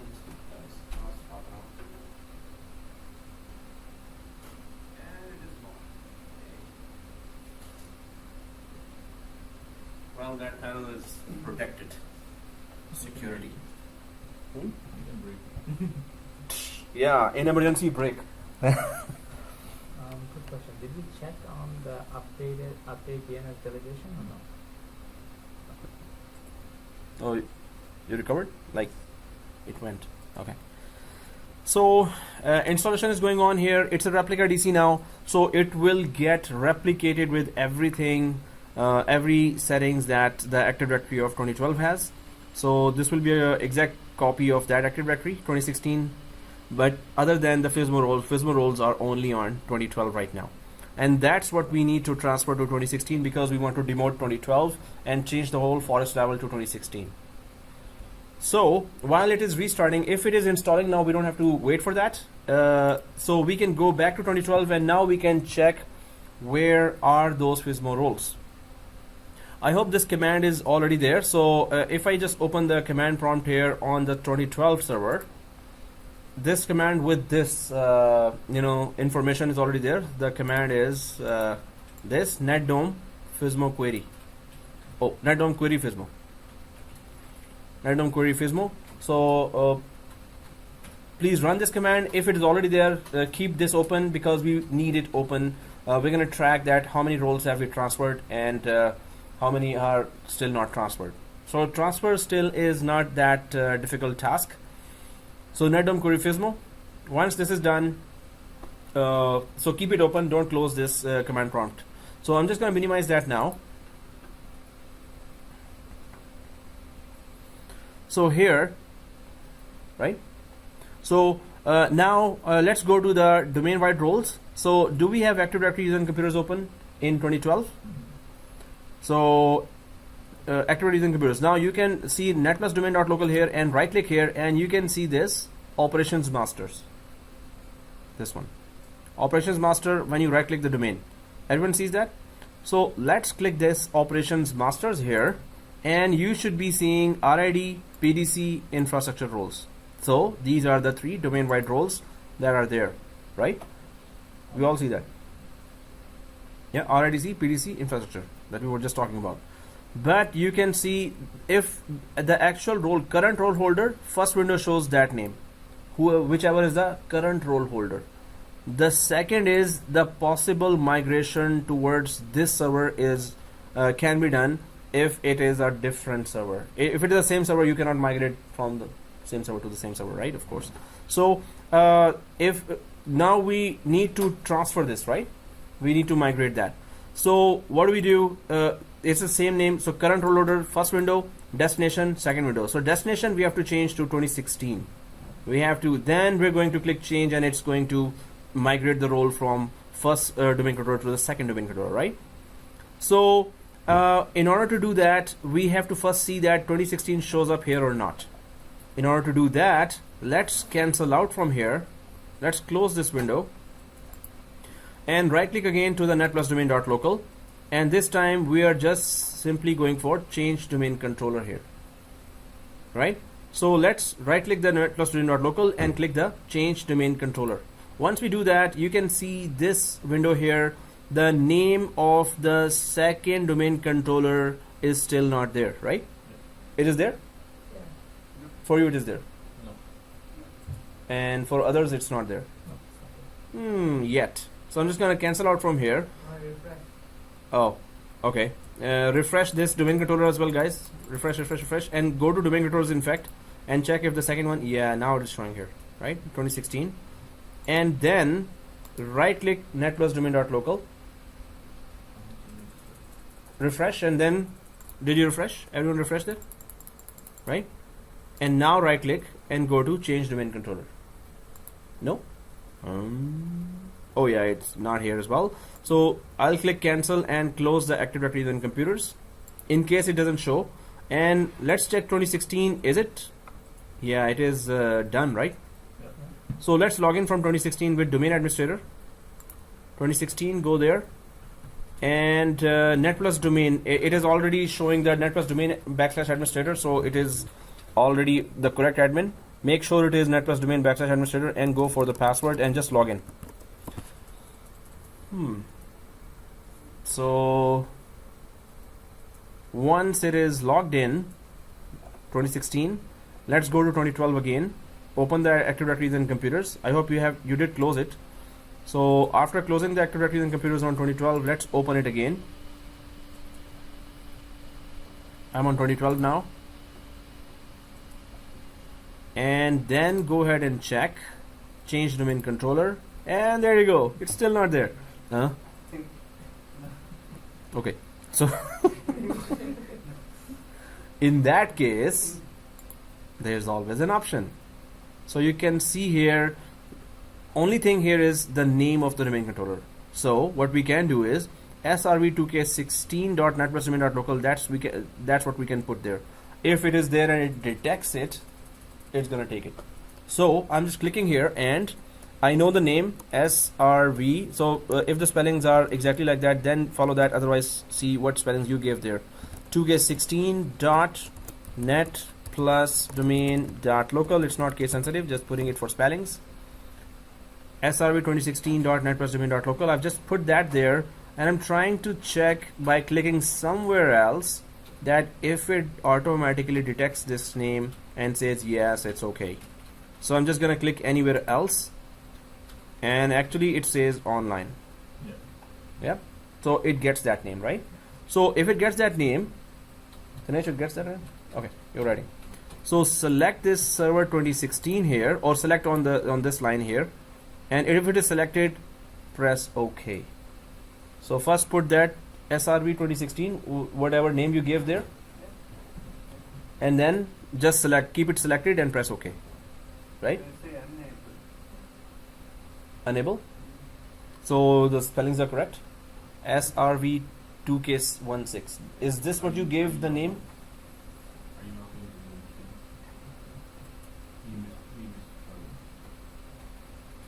do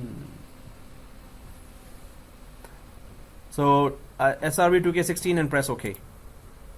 Now what's the proof that we can migrate now? We can go to the same operations master and check if the destination server name is 2016 now. Yeah. Okay, great. Finish there? Press OK. Go. Select that one, press option. No, the one you just put the name. Select that 2016 No, press and press OK. And now right click and go back again to operations master, right? Right click again and go back to operations masters.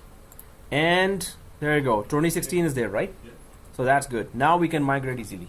Now what do? We're gonna go for the long process of change, where it's going to go for a long wizard of changing. So the first window should be changed to 2016 after we are done with the long process of migrating from IID to this. So let's click change, press yes, OK, and that's done. Yeah. Name that one. Yeah, that was very long, right? So okay, that's it. Same for other roles. Yes. PDC, go ahead, change, yes, okay. Infrastructure, change, yes, okay. See, so simple. That was domain wide transfer. And click close here, right? Dinesh, done? Okay, good. So let's go for that command prompt and just up arrow the command again and just press enter.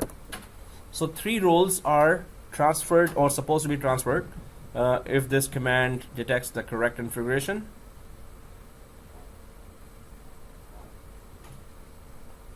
So the domain wide should be Yeah, only 2 is showing. 2 are showing here. So the things that are transferred is not actually showing. Exactly. The ones which are transferred are not showing. So 2K12 Schema Master and Domain Naming Master are there. These are both domain wide roles, right?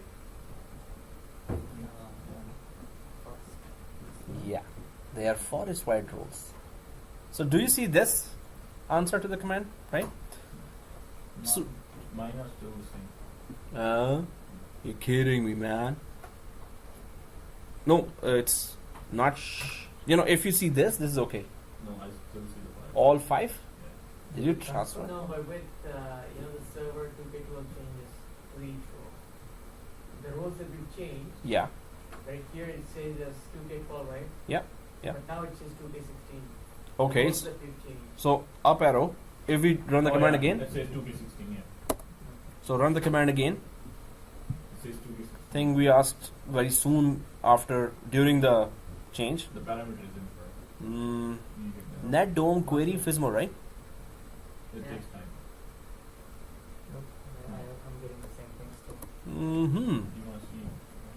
No, it's okay. Normally, this is the first time I'm seeing like this. It never shows like this. So It's the same It shows parameter. 2016, which ones are on 2016, which ones Yeah. are on. Yeah. You're on 2012, both? 20, like, You're on 2012, right? Yeah. Server. And then you're seeing the same thing. no. Okay. Oh, you're not supposed to see the same. You're putting the same command there. Yeah. Same command is there. It's okay. It's still, the information is correct still. Yeah. That the roles which are transferred are not on 2012 anymore. But this is first time I'm seeing that. You can see on 2016, a lot Yeah, on 2016 it should be correct. So in fact, we can go to 2016 and open a command prompt there. Let's go ahead to 2016. Right click, command prompt, admin on 2016, and the command is net dom query Fismo. Even on that source one, it is supposed to show the same thing. Yeah, there it shows. Normally on the source, it also supposed to always is used to show the same thing. But anyway, it's not able to read some of the information from there. For us only, and for others it is able to. That's even stranger. So anyway, guys, so we are confirming that yes, keep this command prompt open. Let's go back to 2012. Now these Fismo role transfer could have been done from the destination as well. From the 2016, you could have done exactly the same steps there as well. We're just doing from 2012, but we should know that from both we can do that. Anyone, not from like this one and that one. So guys, domain-wide roles are transferred. What about the forest-wide roles? Where are those? So first is domain naming master, first is schema master, second is domain naming master. Schema master is so sensitive, it is hidden. But let's just go for the unhidden one from the forest roles. So on 2012, let's go to tools and go to Active Directory, domains and trusts, right? Tools and then Active Directory, domains and trusts. Click that. Oops. Oh. Module for PowerShell. No. Tools, Active Directory, domains and trusts. And you cannot modify domain or trust information because the primary domain emulator cannot be contacted. Okay. Everyone sees that? You also don't see that? Hey, you were having the same error as I was having. Now you just left me alone. You also don't see that? No, I just restarted Oh. completely. Okay, guys. So, oh, it is still opening domain and trust. Okay, anyway. So, guys, here, 2012, if you open the domains and trust, you can go way up. And if you can see operations master written here. Yeah. We see that, right? So operations master and click that. So do we see the destination as 2016? Oh, you see 2016 as destination? Mm-hmm. You also see? Hey, that's not fair again. Okay.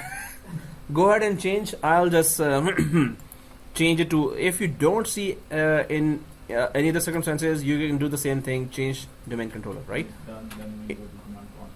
Yeah. If it's done, go ahead and go to command prompt, right? So in my case, I'm just going to change the domain controller, go to 2016, press OK, same task. Right click again, operations master. Now it is 2016, change, yes, successful, OK, close. Okay, so it is done. And if I go to net dom query Fismo, only one should be showing according to how it is working now. Yeah, otherwise it should be showing proper information.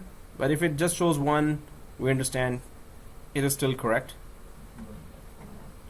Oh, now it is behaving. Seriously? What is wrong with you? Are you moody today? It's minus 30, so what? Okay, anyway. So 2K12, one is remaining here, Schema Master. Guys, this is the most sensitive role. That's why it is hidden. So where are you supposed to find it? Let's go there first. So let's go to, on 2012, let's go to run. On 2012, let's go to run. Dinesh, you were able to transfer the domain naming master role. Go to tools, Active Directory domains and domain and trust. Active Directory domains and trusts. The second one. Yeah. That. Right. Yeah. And then operations master. So do you see in both windows 2012? Yeah. Oh. Then you have to go to change domain controller, which is No. close. Right click again. Change activity domain controller. This one. Select 2016. Oh, you can see that. So click here. Type srv2k16.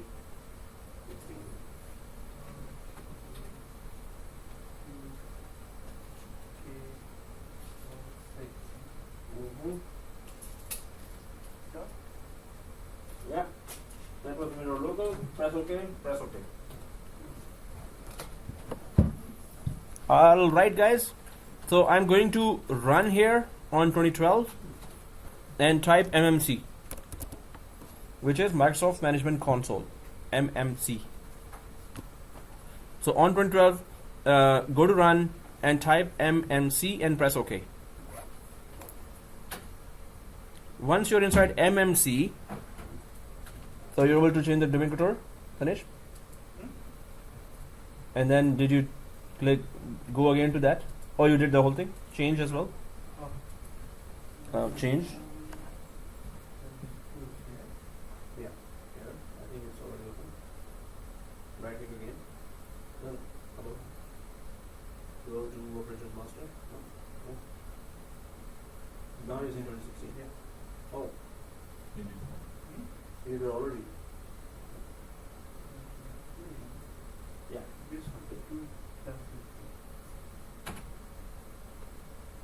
No. Yeah, it is, but the Management Master is not.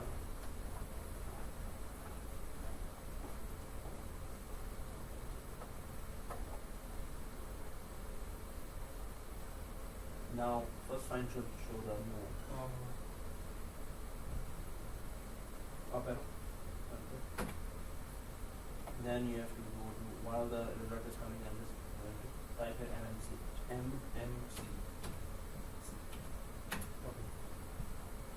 Okay guys, so see this MMC here,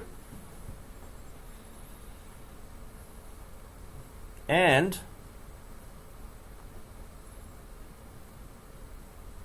here we can go to File and Add Remove Snap In. So I'm just showing you where it is supposed to be. Everyone sees the MMC, press OK, and then File and Add Remove Snap In. Once you go to Add Remove Snap In, on the left side, let's search for schema here. It is normally called Active Directory Schema, but you can search the S as well, A's as well, and S as well. So if I go way down here, there is no schema here, and Active Directory also has no schema. Active Directory schema is it there or not? Anyone found it? You don't see, right? Active Directory schema, you don't see that. So where we were. And it's done. And it's done. And it is done. This was Fismo role, and that's what we wanted to do. Okay. So here, have you opened MMC? Yes. Okay. So File, Add Remove Snap In, and what we were searching here is there's supposed to be Active Directory schema here, but there is Active Directory sites, domains, users, but no schema here, right? So guys, let's cancel out from here. Schema is not there because it's hidden. So keep this window open. We're gonna come back here. In fact, no, just close that because maybe it's not updated once we. So guys, in order to unhide it, you have to run another command here for schema. And what is that command?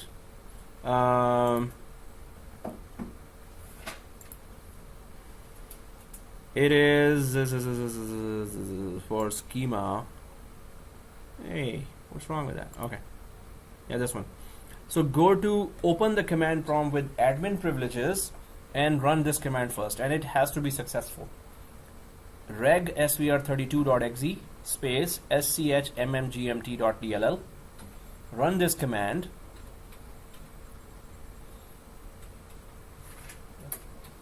And it is successful, right? Okay. So, right? Reg svr32, and then if you go back to MMC and then go there, you will now see Active Directory schema appearing. Oh, you see that? Cool. Reg svr32.exe space schmmgmt.dll. Done? Okay. Right? So if it is succeeded, I'm just gonna run that too. Reg svr32.exe space schmmgmt.dll. Enter. You should see this message. If this is there, you're good. Now when you go to MMC, press OK here, and I'm just gonna go to run, go to MMC again, press OK, and go to File and Add Remove Snap In. I hope everyone's there. File and Add Remove Snap In. Now we see second one, Active Directory schema there. Exactly. So Active Directory schema, let's go ahead and add it. And then press OK. So it was a hidden one, all others were not hidden. we just needed to know the place. This is the hidden one. So again, we just need to transfer it from 2012 to 2016. So same procedure. So right click the Active Directory schema, and first we go to Operations Master and check if 2016 is already showing there. If not, then we know the drill here. So I'm going to close there. Yes, it's not showing the second screen as 2016.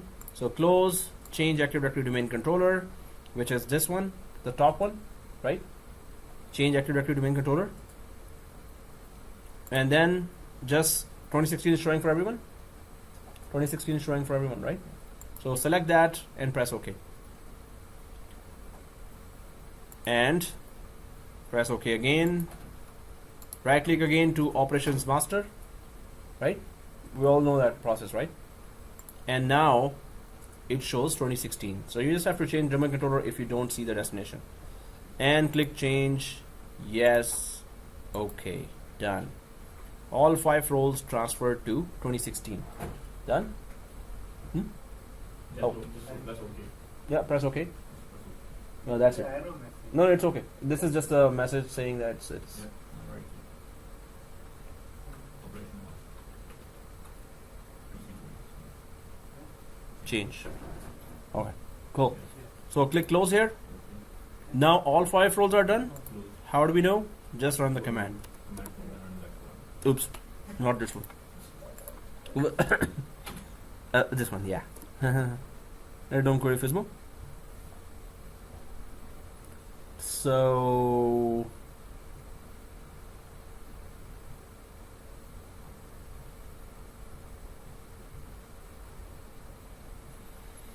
(2016) 2K16 2K16 2K16. Okay. So now it's fully transferred. This means that our new king is, yay, hail 2016. Okay. So new king, also just go there, 2016, run that, and it should just give, it has it updated the whole information? Yes, it has updated the whole information. So if the whole information is updated, now the first one is now the replica dude, and this is the root DC dude. Oh, in -30 this happens, languages change. So once this is done, we can try to actually remove the Active Directory from 2012. Then we can just remove it from domain, but we'll see that if any errors are coming or not. But we have transferred all the privileges, all the main tasks to 2016 now. So this is a simple process of just now making sure that if it's not a role holder, it's now a replica DC, and this is the root DC now. So why don't we just go ahead and remove the Active Directory first. If the DNSs are working fine, so Active Directory will be removed easily. Now the DNS role is here on 2012, and DNS role is on 2016 as well, right? So they need to communicate with each other with the DNS role. So right now the preferred DNS of 2016 is 1. So 2016 is taking all DNS related resolutions, name resolutions from 2012. But now we, Active Directory wise, we have made it the root DC, but DNS wise, it is still consulting with the DNS of. So instead of this, we can make it other way as well. We can put its DNS now as first and its DNS as alternate. So when we are demoting this, it will be doing a name resolution with its own DNS instead of depending on the one that is being demoted right now, that is about to be demoted. Do we understand? That we have to redirect its name resolution to itself now. We have to tell it, hey, you're the king. So Active Directory is already, you got FSMA roles, so DNS role has to be yours as well. So how do we do that? Are we all on 2016? Go to local server. And well, make sure that firewall domain, firewall is off, so we don't have any surprises there. I'm just going to turn off the firewall here, and then we go to Ethernet. After turning off the firewall, we go to Ethernet, and Ethernet 0. and properties.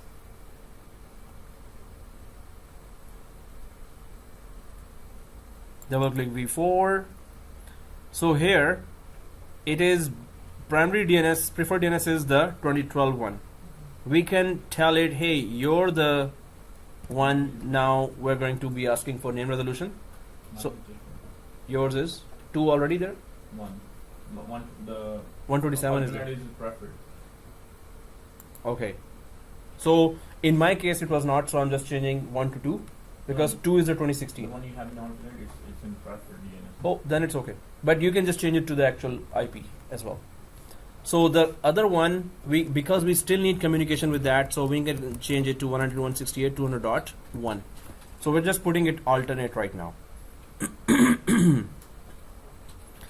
And there it is. So 2016, we're telling 2016, yes, you still have communication with one, but you're the one who is going to be giving the name resolutions as a preferred one for yourself. For DNS there, it is going to for 2012 we can just put it alternate as well. So it already in 2012 it already has its own IP there. We're just gonna put alternate here, this IP too, because this is also having a DNS here, right? So first 2016 was changed. Press OK, OK, close. Then we go for 2012. And 2012 we can go to the local server here as well. And if firewall is on, just turn it off. Oh, all firewalls are on. So off, OK, close, and then Ethernet 0, and 192.168.200.1, Ethernet 0 in 2012. I'm just going to the properties of 2012, v4, and here just putting it preferred DNS. It can have its own and alternate, yes, because now some domain privileges are there. 168.200.2. If it doesn't find some answers here, it can find it there as well for name resolutions. So now if everyone has done that, it has its own preferred DNS because it has the DNS. It used to have this DNS. It still has. We want to properly demote it, so we're just saying that, hey, consult your own DNS and just, get out of here. So press OK. OK, close. It might, give some hiccups when it is uninstalling, or it may just work fine. So 2016 has the FISMA rules transferred. DNS is preferred now itself as well. So it is, there with the root DC configuration. So let's go to 2012, and now let's try to demote Active Directory. Remove the Active Directory from here. Before that, let's go to server 1 quickly. So let's go to 2016 quickly. Let's go to 2016 and open Active Directory users and computers. Let's go to 2016 and go to Active Directory users and computers. Here in the domain controllers, do you see both servers? Okay, 2K12, 2K16 both, right? Mm-hmm. So that's the first thing. In 2016 it is okay. So far so good. So let's go back to 2012 now and go to Server Manager on 2012. Go to Server Manager and go to Manage. Why are we here? To remove roles and features and to remove the Active Directory and make it a member server. I hope this procedure goes well. So let's click the Remove Roles and Features. We're about to remove the Active Directory from here, right? So from 2012, not from 2016, from 2012. So click Next. And 2K12 is here. Click Next.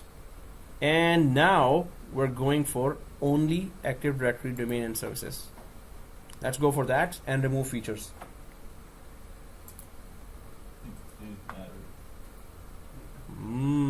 Yes, this always comes. When we remove a replica DC, it always comes that, hey, why don't you first remove the Active Directory instead of removing the binary before? So we're going to say, yes, go ahead, demote this domain controller. It's a replica DC now. It used to be a root DC. Now it's a replica DC. So there is that force the removal of this domain controller. this we never use that when it's a normal demotion. When demotion has a lot of errors, then only we go for forced removal. Otherwise, never touch this. It is a last resort always, right? So we're just going to not check it, and we're going to just click next. And proceed with removal. Yes, it's saying that DNS and global catalog will be affected. Global catalog on this server will be gone, of course. It is part of the Active Directory, so it will be gone. DNS will remain. So global catalog, proceed with removal. Yes, just click the proceed with removal. That's the only thing we need to do here, and click next. Again, the password, class password for the administrator account, that will be there when we remove the Active Directory and restart this domain controller. And next. Okay, let's hope for the best and click demote. Now if the DNSs are okay, Active Directories are communicating properly, and none of the Active Directory components have any objections on either side, then it's going to demote.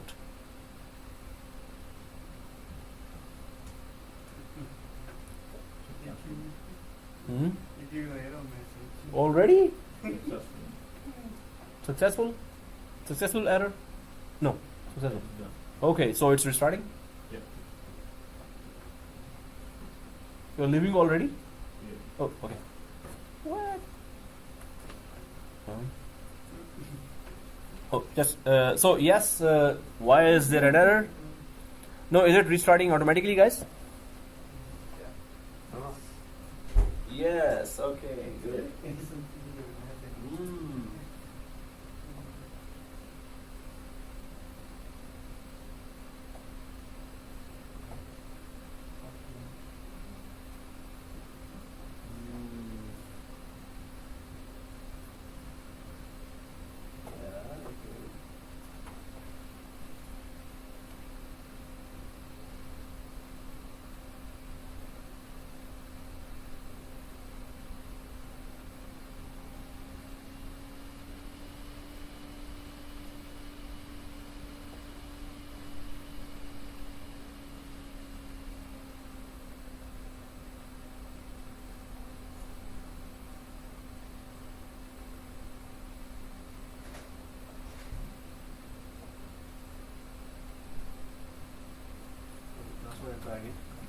Okay, it is restarted. So now we're going to disjoin it from domain. So again, log in from 2012 with Active Directory administrator, domain administrator with 2012. If it is restarted, and then go ahead and just disjoin it from domain by putting it on workgroup. So we go to local servers here. Uh-oh.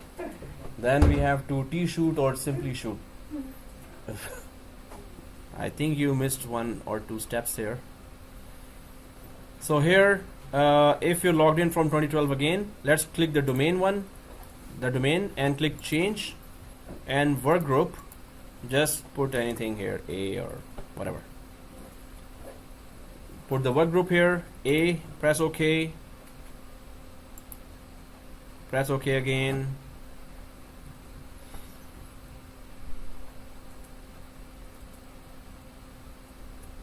And OK again, and OK again, and close, restart now.